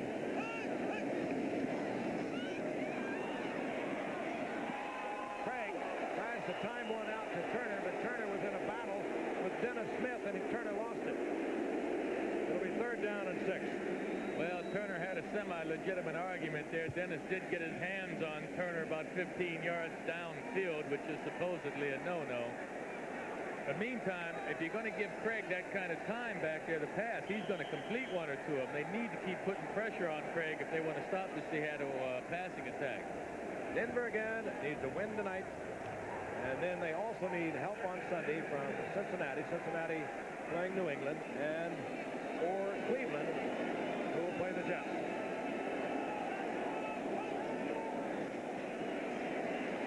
Third and long. Craig again with a lot of time. Trying to get the ball to Largent. This time we'll get the flag as Louis Wright was driving into the back of Steve Largent. Mike Harden was also there, but I think it'll go against Louis Wright. Referee once again is Chuck Heberling. We'll look at it again. Louis Wright right up there gets the shot he's allowed within the 5 yards. Now he just crawls all over him there. And the first down for Seattle is out at the 30-yard line. I didn't really agree with that call. I thought the ball was by him. Really. That was a tough call. Turner goes right, Largent goes left.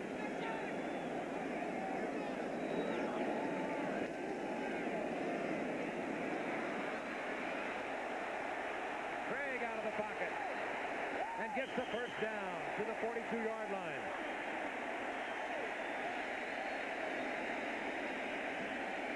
It's been an up-and-down season for Dave Craig. I mentioned earlier in the games they have won 8 of them. He has passed for 64%. In the games in which they have lost, he has passed for 44%, and he is fairly hot tonight. That was a 13-yard pickup by Craig. Craig now is 13 for 28, 148 yards. Did have the one error he threw away through the interception, but Denver cannot capitalize on it a few moments ago. And Seattle is on the move once again. Warner turns back into Rulon Jones. He'll lose about a yard. Clock ticking away. We're tied at 17. We have less than 9 minutes. Well, a team that lives with their defense, as Denver has for so many years, they have to feel like it's in their hands right now. We have a tie ball game with 8:30 left to go. The Denver defense must feel like they have to stop this Seattle bunch. I mean, it's their responsibility now to make it to the playoffs. And, of course, Seattle coached by Chuck Knox, a coach who hates more than anything else the turnover. Craig couldn't get it loose. And just as we talked about the defense, the blitz was on. This is what they do as well as any team in football. They brought Dennis Smith. And also in there, big Rulon Jones. It'll be 3rd down and 10. Rulon Jones on his way to the Pro Bowl for Denver. That Pro Bowl is going to be a fun game. I haven't been to Hawaii in a long time, but just being able to watch the ball players, the quality of the ball players in that kind of a game has got to be a thrill. It's going to be a thrill for me, for sure. It sure changed when they moved it to Hawaii. 2 years ago, the players didn't even want to play in it. Now they make a big deal out of it. Wives, sweethearts, and everything invited. Not necessarily together, but it makes quite a happening. 3rd down and 10. Craig gets it to Walker. And Aaron Walker will have a first down for Seattle near the 41-yard line of Denver. Craig now with 2 big plays on this drive. The 13-yard sprint for a first down. That time, almost underhand, getting the ball when he was in trouble to Walker for the first down.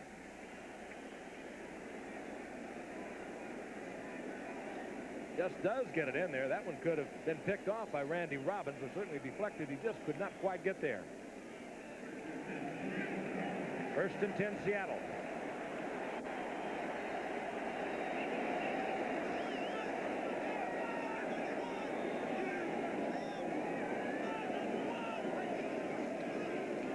Here's Warner. Warner breaks back. Kurt Warner to the 3-yard line. A great run by Warner. Hit at the line of scrimmage, broke it back against the grain, kicked it into gear, and more than the run, I'm just glad to see him doing this again after that knee reconstruction. To from that injury a year ago. I agree with you totally, Frank. It's a little what we call a 26. The player's designed to go off tackle. Kurt does what he used to do quite often. Cut back. And here's what surprised me. It's the ability to run away virtually from two people. And this is something that he's been unable to give this team this year. But next year, I believe when he spends this offseason running and getting a little fluidity back to his game, you'll see Kurt Warner doing this quite often again. 38-yard pickup. Warner has 89 yards on the night, and that's his longest run thus far this season. First down, goal to go, Seattle. Warner, the crowd wanted him to get it, and he takes it to just about a foot outside.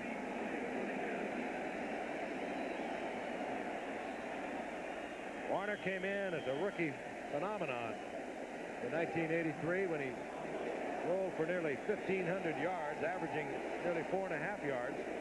And, of course, that terrible injury at the beginning of last season, the very opening game of last season. But he has made a remarkable comeback. It's second down, goal to go.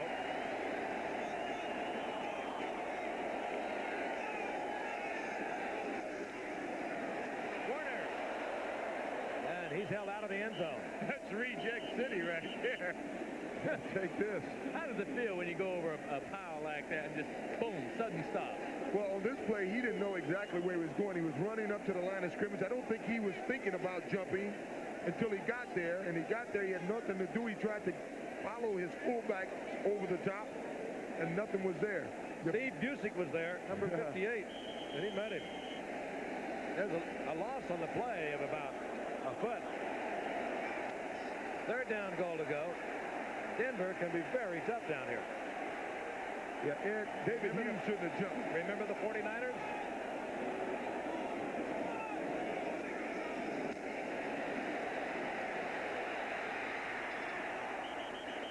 Busick again, and Warner again does not get in. It'll be fourth down, goal to go. Now then, you're out of the playoff. What do? Do you go for field goal or go for touchdown? Does it make a difference to Seattle here? Warner now has carried the ball 4 consecutive times. All right. I wonder what they're thinking in New England and New York right now. If I was in New England or New York, I would be saying kick the field goal.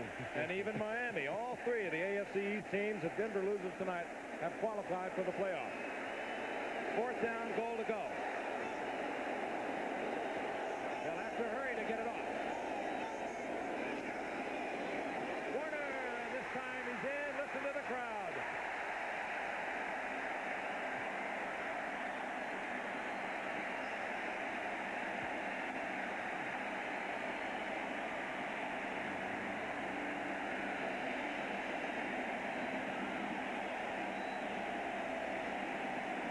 I think there was a little method on the part of Chuck Knox. He just kept giving this ball to Warner, and I think it was saying, Warner, you're going to believe in yourself. You are all the way back.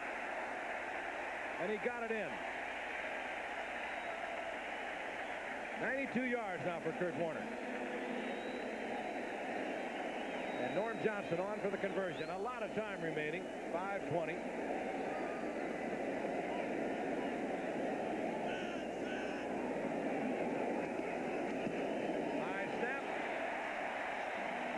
Gail Gilbert, the backup quarterback, the rookie from California, got it down quickly. And let's take a look at Warner once again, going over the top. 5 times in a row. Juicy had to be a little tired, but he hands over. No one was there, and Warner gets into the end zone.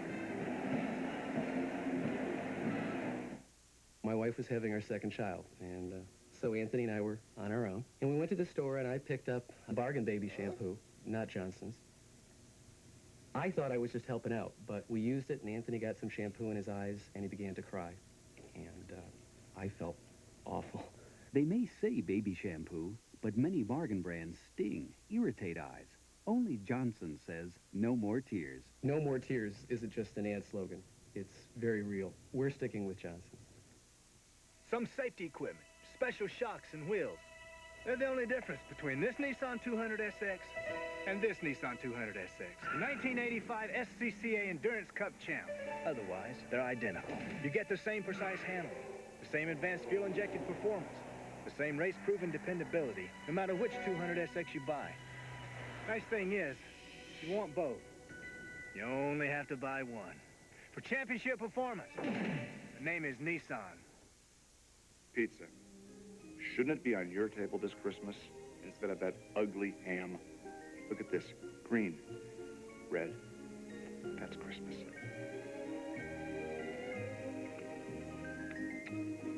You hear sleigh bells? I do. Oh, I dropped the sleigh bell.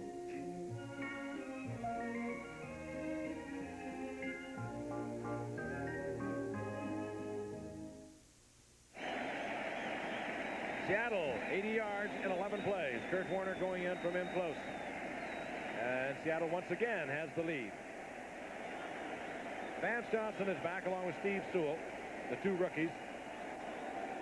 Sewell from Oklahoma, Johnson from Arizona, both of them with fine speed. Johnson, a world-class sprinter. It'll be Van Johnson, but Sewell will hold him into the end zone. Now Denver will have the football back at their own 20-yard line. Game, of course, dramatically affecting the AFC.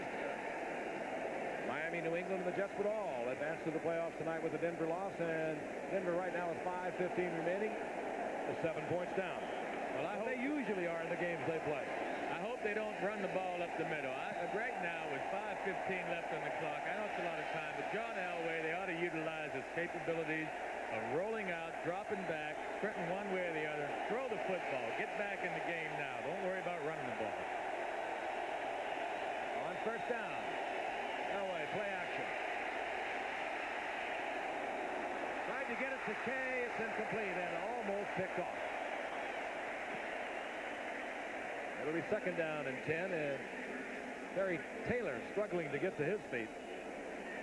Elway, by the way, has shattered all the Denver single-season records. Most of those records were his. He shattered the record for attempts, completions, yardage. And as I mentioned earlier, he's also rushed for over 250 yards. Over 4,000 yards tonight in total offense. But he will give you a thrill. He likes to take it right down to the end. Second down and 10. Elway almost ripped the hands off Vance Johnson. Vance was falling down before the ball got to him. That one had some smoke on it. Down the line, you know that Elway, who has learned so much in 3 years, 3 young years here, is going to learn to take a little pace off that ball. Very important to a receiver coming across the middle. You're speaking as a receiver now, Frank. Well, it hurts. I caught a bunch of them. They're smart. Right. You caught them, though, right? Third and 10.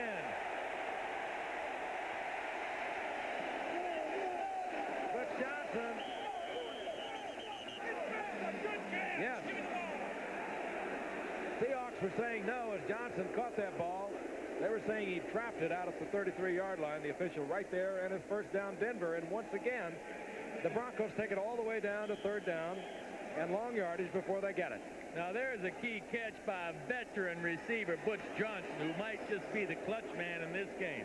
Butch has been around 9 years. He started out fast this season, but then slacked off. But he's one of your clutch football players. That's 2 tonight, Joe, and coming into tonight, he did not have a reception in the last 5 weeks. He's made 2 big third down plays for them. Elway, a lot of time, but no receiver.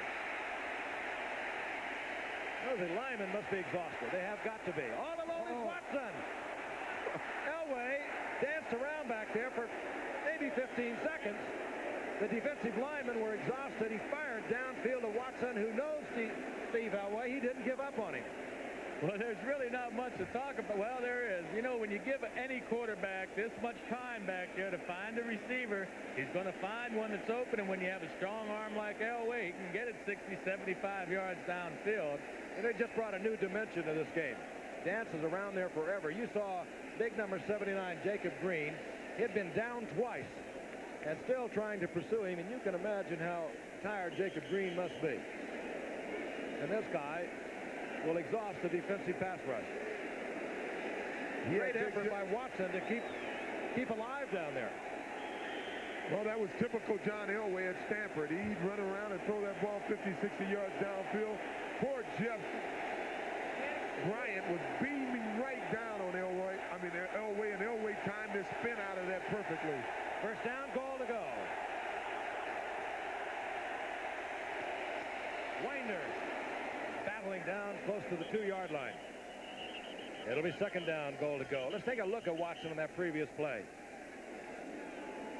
He sprints down the right side, picks up the coverage there from Terry Taylor. Now he looks back and he sees Elway in trouble. Now he has been here before with Elway. He knows that Elway can, in all probability, stay alive, and he just stays on the move, giving himself plenty of room, and there he was. Boy, and he made sure he handled it too. I'm surprised that Taylor and Harris both didn't respect the strength of Elway's arm more and not allow that man to get behind him. Well, you know, Terry, number 20, was playing zone, and he should have yelled over to John Harris that here comes a guy, and he didn't, and Harris didn't see him until he was behind him. Second down, goal to go. Wilhite inside the 1-yard line as John Elway has his first career 400-yard game. His career high was 353 yards against New Orleans earlier this year. He's over that. He's 22 of 41, 405 yards tonight. And we have more than 3 minutes remaining, and there is an injured Denver Bronco. It's number 4, Wilhite. 47, Wilhite. He came into the game with a bad ankle. He seems to be holding that ankle now. He missed the last 3 games because of it. He also went out early in the game with a twisted knee, so Wilhite has been struggling all night. You ever had a bad ankle, you know, after you get it well enough to play, well, every now and then you have to pop an adhesion or two, and it feels like you've injured it all over again.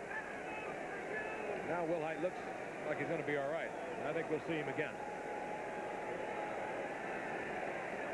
What a big play coming up. 3rd and goal, 1.5 feet.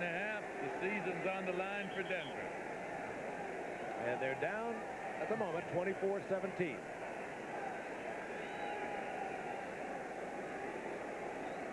Quiet kingdom here in Seattle for the moment.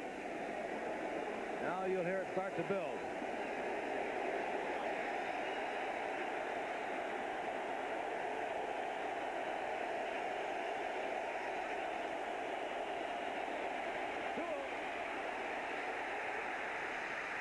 Held out of the end zone by a great play.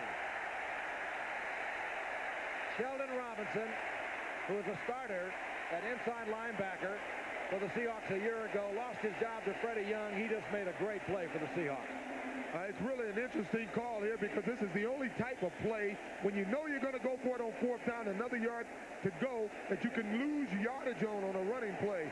They almost got it in, but they really, in actuality, lost about a foot on that play. They're lucky they didn't lose more than that. 4th down, goal to go. Wilhite is back in. It'll be Wilhite and Sewell, the setback. Could be the playoffs for Denver. Sewell is in, the rookie from Oklahoma. Good football game. We're glad you're with us. We hope you're enjoying it as much as we are. I know we can count on the Dolphins, the Patriots, the Jets watching. As we look at it one more time.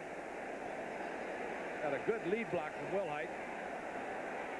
Keith Butler battled his way through it, but Wilhite had Butler covered enough that Sewell had a shot at the end zone, and he made the most of it. He sure did. He has that wiry type of body, much like Marcus Allen, that he's able to give a little bit.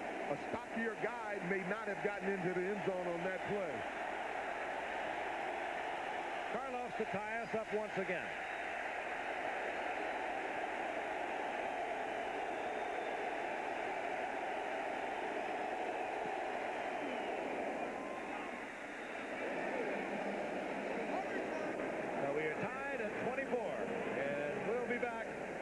Kingdome in Seattle in just a moment. Thanks, Tom.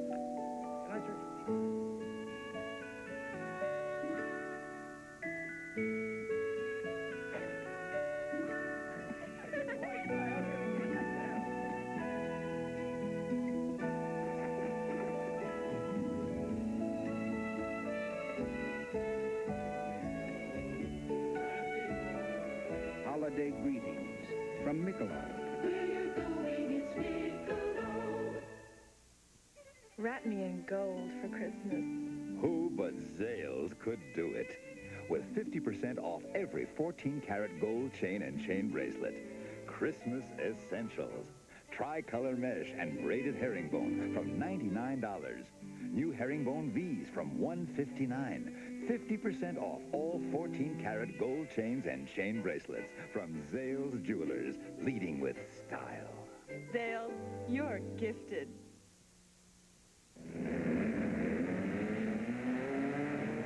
Off-road racing, a tough test for a tough truck. For over 15 years, Nissan-built trucks have been racing on these sanctioned survival courses and winning, and winning, and winning. We race so you can win, because the same high-tech stuff that helps Nissan finish first off the road helps your Nissan last on the street. The technology is advanced. The truck is tough. The name is Nissan. The men. Marcus Allen, Eric Dickerson. The matchup, the Raiders and the Rams. The event, the season finale of ABC's Monday Night Football. That one you won't want to miss. Hopefully we won't miss it. We'll get out of here. It's a lot of fog, however, in the entire northwestern part of the nation. Most flights were sent to Portland or Spokane, Vancouver over the past few days. We're set to go now. Tied at 24. Hollis hits it, and Randall Morris will bring it out. Morris with a fine run gets out close to the 33-yard line. Good field position for Seattle. Mike Harden hustled down there defensively for Denver. And out come the Seahawks. They're not playing like a team. Well, if you're not familiar with the type of people that play this game, in 3 years. First down and 10, Seattle. Craig almost gets that picked off by Dennis Smith. And he can jump. O.J. was touching on it a while ago. He was a 7-foot high jumper, heading for the Pro Bowl this year, and he's been all over the field tonight. Well, what made that play also was the defensive pressure that Denver put on Craig. Any quarterback is going to have a tough time throwing the football with pressure. They need to put pressure on Craig right now. Give him time, and he's going to find a receiver. They should come with an all-out blitz or at least send 5 guys. Try and get pressure back on Craig. He's not that fine a passer with the pressure on him. Well, it's been their trademark over the years. When you get down towards the final minutes, that defense really gets tough. To get the ball out to Scansey. Steve Wilson was defending. We're going to pause 5 seconds and allow our stations and friends along the line to identify themselves. KBC TV, Channel 7, Los Angeles. Greg Gifford, O.J. Simpson, Joe Namath watching a seesaw game that opened up with the Seahawks taking a 17-0 lead over the Denver Broncos. The Broncos battled back. They had the lead for a moment. And now the Seahawks have tied it up at 24. We have 2:16 remaining in the game, in a game that the Denver Broncos cannot afford to lose. If they do, they're out of the playoffs. No chance at all. Even if they win tonight, they are also going to have to look for help from the AFC Eastern Division. They are going to need a Cincinnati win over New England or a win over the Jets by Cleveland. Scansey on the sidelines. Limped off. Ray Butler has replaced Scansey, number 83. Third down and 10. Craig tried to get the ball to Butler. That'll be 4th down, and it was Steve Wilson doing the job once again, a job that he did a few moments ago on Scansey on the very same play. So apparently they wanted to work on Wilson, and he was up to the task. That brings out the punter, Dave Fenzer. And Vance Johnson will drop back for Denver. the football game. Dolphins looking on, the Jets looking on, the Patriots looking on. The Patriots will be in the playoffs if they defeat Cincinnati on Sunday, or if Denver loses tonight, as I mentioned. Additionally, they will join the division, win the division title if they defeat Cincinnati, and both the Jets and the Dolphins lose. And here comes Johnson. And to about the 24-yard line.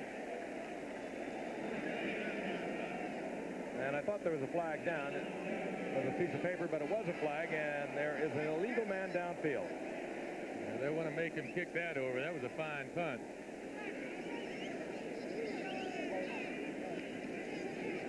Number 53, offense, illegally down the field.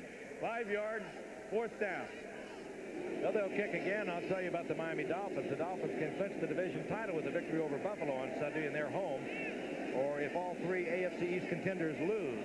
If the Dolphins don't take the division crown, there will still be a wild card entry unless the following unlikely scenario takes place.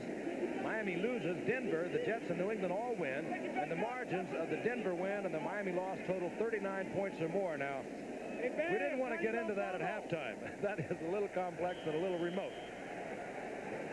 Well, Are you trying to say Buffalo can't win by I was going to say, the man that knows Buffalo. Hey, man. No, I'm talking about all the circumstances that would be necessary to bring that about. Hey, Buffalo can do it. By 39. Buffalo.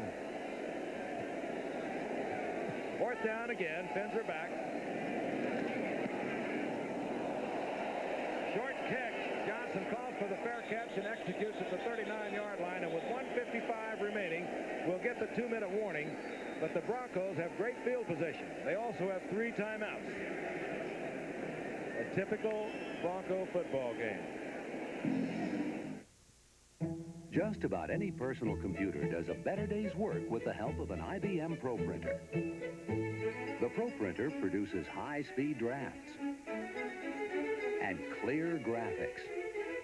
It prints with near letter quality and turns out single sheets and envelopes without removing the computer paper. Best of all, the Pro Printer costs less than $550. For a better day's work, get the Pro Printer from IBM for the finishing touch. Come on along, I'll take you to the lullaby of Broadway. The hickory and ballyhoo. The lullaby of Broadway. And in the center of it all is the Milford Plaza. Stay at the Milford Plaza Hotel with cocktail dinner and breakfast for $43 per person. Discover why we are the lullaby of Broadway. The Milford Plaza is the lullaby of all Broadway. Come along. We're going to try to find a banker. To be called a banker, you know, you've had to have had very special training in the management of people's money. Don't see any bankers here. Bankers have hundreds of years of banking tradition to back them up. No bankers here. And bankers offer the newest ideas to help your money grow. There is one catch. The only place you'll find a banker is the bank. A message from America's full-service banks.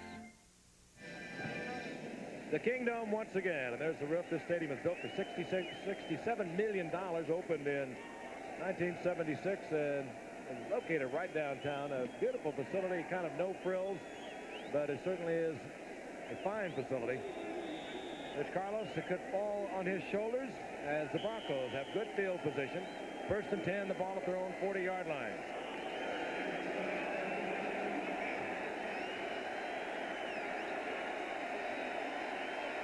From the shotgun, John Elway. There's a middle screen to Sewell. Sewell still on his feet inside the 35-yard line, the 33-yard line, and Elway was really shaken up. And I think this time he might be hurt. The second time they've used that middle screen this game, and it's worked both times. You're right about Elway, though, Frank. It looks like he is shaken up. He can barely stand on his own 2 feet. He wears a brace on that left knee, and that appears to be what is bothering Elway. Let's take a look. He was under great pressure again by Jacob Green coming from the left side. And there again, it comes in low on that knee. That knee has a brace on it. This happened to Elway earlier in the year, and there you see the completion of the run. But the concern right now on the part of the Broncos is for John Elway. who is being helped off the field. That is his bad knee. He does wear a brace, and he took quite a shot. But before he left the game, he appears to have the Broncos in just about field goal range. And there is his replacement, Gary Kubiak. For the season, 2 of 5. That's all the action he has seen. 61 yards, 1 touchdown, no interceptions. But he can get it done. We saw him in a preseason game against the 49ers when John Elway struggled against the 49ers. Kubiak came in, moved her right down the football field. And we're going to look one more time at Elway. And I think it's ever so fortunate that he does have that brace. Jeff Bryant dives over the block of Dave Studdard, collapses the knee, the left knee of John Elway. We've said it time and time again, the knee was just not designed to play football. When you start pushing it laterally and forward and backwards, something's going to give, something's going to tear, something's going to bend. They are nearly in field goal position. Right now with the new quarterback in the game, I think you'd want to play it very tight, run the clock, run the football around and up the middle, keep this position. Draw play. Will Height gets 3 to the 30-yard line. Well, Height has been playing hurt all night. Now Elway is on the bench. They continue to look at John Elway's left knee. And Will Height limps off one more time. We'll be back in a moment. Brighten your color, sharpen your sound with high-tech components designed to astound. Fine-tune your life with Emerson. Amazing new features, the ultimate drive. Step into the future, we'll open your eyes. Fine-tune your life. Emerson feels so right. Emerson. Fine-tune your life with Emerson. The word we have received from the bench is that they are looking and concerned with John Elway's left ankle and not his knee. And sorry about the ankle, but that's good news to all of us up here in the booth. Yeah, I think you'll buy that anytime over a knee. That's football camouflage. You know, these teams won't tell the truth all the time about the injuries to keep the other guys from getting to him. He took that hit right on the knee. He looks as though he wants to go back in the game. We don't know whether we'll see him or not. Kubiak is on at the moment. It'll be 2nd down and 7. 2 timeouts remain for the Broncos. I started to say earlier, Kubiak was an 8th-round draft pick the same year Elway was, a 1st-round pick for the Baltimore before he was traded to the Broncos. Haven't heard much about him. We know he's tough. He took quite a beating a year ago against the Bears. Hung in there. And Sewell is piled up for a loss of a yard or 2. And it's going to be 3rd down, long yardage, the ball near the 32-yard line. And Carlos, you have to wonder, as Carlos has only had 2 50-yard field goals in his career. And we're looking at potentially about a 49-yard effort. Hey, the safest play I could come up with now if I was coaching this team and playing quarterback, of course not me playing, would be a quarterback draw. I'm talking quarterback draw right now. It's not going to lose any yardage, and you get back upfield, or else some kind of run and play anyway, not to lose yardage. Kubiak hasn't been playing this entire game. He's cold. I would not allow him to throw a pass at this point. It wouldn't be fair to him or the team. Right now, you try your best not to lose any yardage. You want to gain some yardage. You run your best play. I agree, Joe. And Carlos, as long as may just be 50 yards, but he'll never find better conditions than this to kick a 40-something yard field goal. Absolutely dead solid perfect. They are working on Elway's ankle, so that is a relief. We don't know whether we'll see him if we go into overtime, but meanwhile, the man on the spot is Rich Carlos. 3rd down and about 9. Ball is at the 32-yard line of the Seahawks. The 4 wide receivers are in, which would indicate pass, and indeed Kubiak is in the shotgun.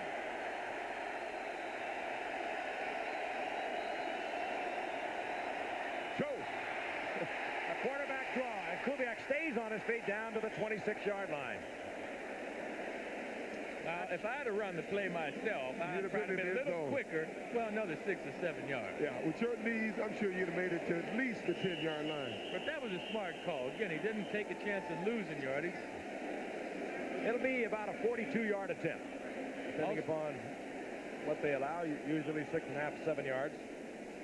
And that also forced Seattle to take their last time out, which is very important at this stage of the game. Our telecast is presented by authority of the National Football League. It's intended for the private use of our audience. Any rebroadcast or other use of this telecast without the express written consent of the National Football League is prohibited. We have 1 minute remaining in the game.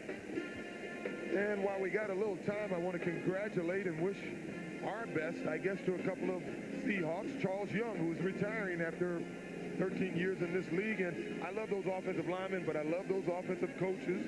Ray Pacheska, he's retiring after 40 years of coaching, and he's done an excellent job with this offensive line, as well as in the past with the Buffalo Bills and the LA Rams, St. Louis. He's coached some great players in his day also. I had the pleasure of working with both of those guys. The 1 year I spent with the Rams, Charlie Young, is certainly he's a player's guy too. You know, the teammates love him. He's worked hard over the years. And Ray Pacheska, hey, what can you say? The man's been around a long time. He's a good friend of Chuck Knox, because he's a good coach to start with. Carlos can win this, it would seem. The Seahawks have no more timeouts. It will be a 43-yard attempt. The holder is Kubiak. Keith Bishop, a good long snapper. He missed earlier from 34. Looking good, and it is good. All right. Rich Carlos, who missed from 34 earlier, hits from 43 yards, and the Broncos, with 55 seconds remaining, have taken the lead one more time. That was a bottle of soda pop, wasn't it, Joe? And John Elway, one would have to speculate, should the Broncos go on to get into the playoffs, would be able to go. You think he wasn't relieved? Rich Carlos. Had to wait a while, had some height on that one. I can do it, Coach. Well, kickers are something, aren't they? Hey, and one of the all-time greats that played with this Denver team, I know he would have loved to be in that situation, was Jim Turner. Jim is third, of course, behind Jan Sinnerud and George Bland on the all-time list, and we worked together with the Jets. Jim just loved and thrived on these kind of situations. That's the kind of kicker you want, the guy that wants a kick in a tight situation. I read somewhere where Sinnerud was calling it quits now after a fantastic career. If such is the case, I certainly wish him well. He's been a good friend over the years, and what a remarkable career. Remind you once again, the Denver victory tonight does not put them in the playoffs. They are going to need help. They're going to need a Cincinnati win over New England or a Cleveland victory over the New York Jets to get them in as a wild card. We'll be going down to Los Angeles after tonight's game to bring you the Raiders and the Rams on Monday night. Carlos bangs one. That's going to leave Seattle in quite a hole. Gene Robinson brings it out, but he only gets out to the 14-yard line. Again, the situation we spoke of a moment ago. The Broncos with a victory tonight, and it looks fairly comfortable at the moment. They are still going to need help. The defending champions of the Western Division of the AFC at 13-3 a year ago can get back into the playoffs. If Cincinnati can win, or if Cleveland can win over New England or the Jets.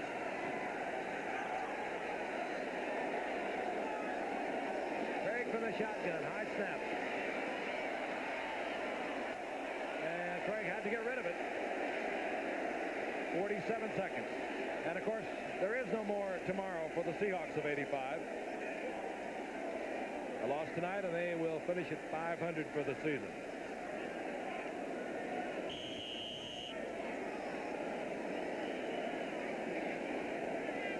Been an interesting year.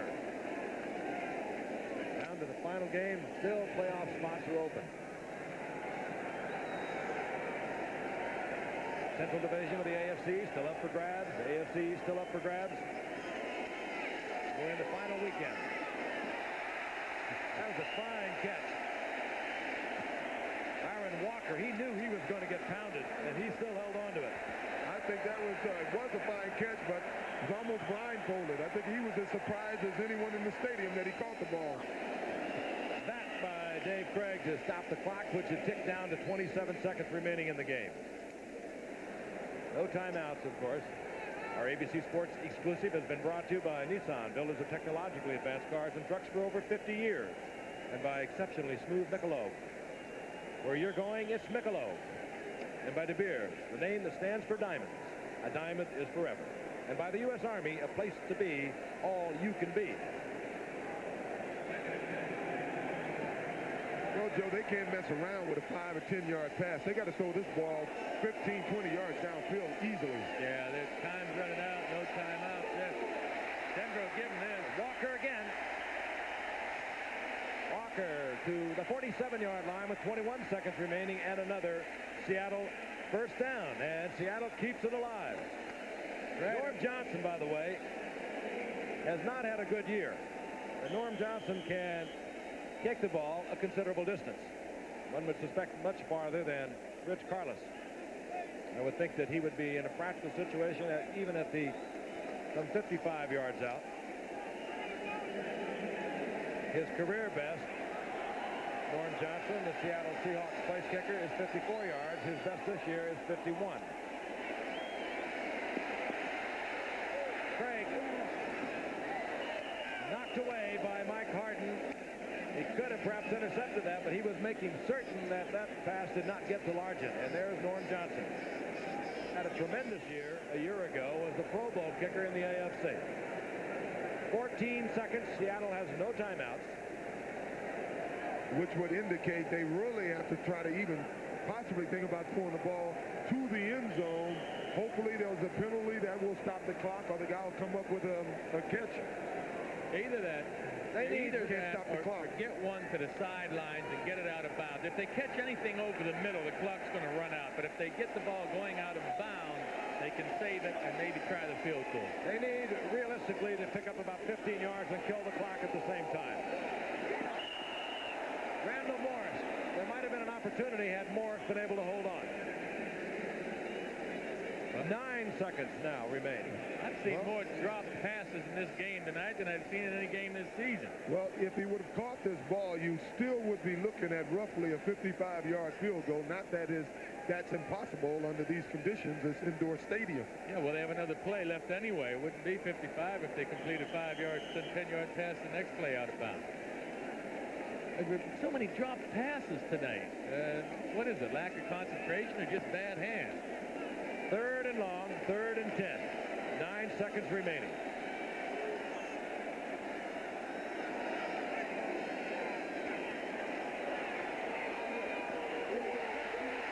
Down the sidelines goes Eric Lane. And there will be an opportunity for Norm Johnson. The ball is marked at the 37-yard line. It will be a field goal attempt of over 50 yards. Well, they've changed it to about... They have. They moved it to the 35-yard line. So we're looking at a 53-yard field goal attempt. Certainly he's capable of making it. It officially will be 52 because it is inside the 53-yard marker.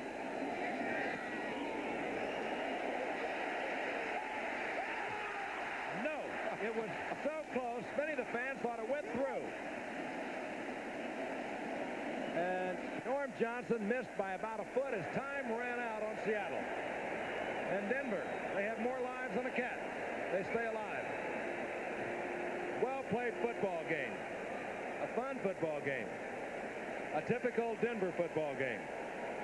And a typical John Elway night, only in that he also provided a 400-yard game tonight. And how close can you get? Season ends for the Seattle Seahawks. The Denver Broncos will await the play over the weekend in the AFC East. Hit the goalpost. And they'll be looking back at that for a long time to come should Denver get in the playoffs and advance. If you're missing something in your treatment of sinus or sinus cold, take Maximum Strength Sinutab with maximum decongestant to let you breathe again. Maximum antihistamine to dry up runny nose, watery eyes. Maximum non-aspirin pain reliever for throbbing headache. You can't buy a stronger, more complete sinus remedy. Also, Sinutab 2 No Drowsiness formula for relief of sinus, headache, and congestion without drowsiness. Big boy's got what it takes. Full tilt, all out, holy flakes. Nothing halfway, nothing sweet. Just a great big crunch of good whole wheat. Yeah, hey, banana, move aside. These big flakes got nothing to hide. Wheaties, Wheaties, good whole wheat. Now go tell your mama what the big boys eat. The Seahawks battled all the way, and they lost only by a matter of inches. Once again, the final score, Denver defeats Seattle 27-24. Stay tuned for ABC News Nightline following your late local news. Those of you on the West Coast, stay tuned for local programming. Travel arrangements made through and a promotional fee paid by United Airlines. United flies more people to Hawaii than any other airline. Nobody knows Hawaii like United. Thank you for being with us. We'll see you Monday night from Los Angeles. The Raiders and the Rams.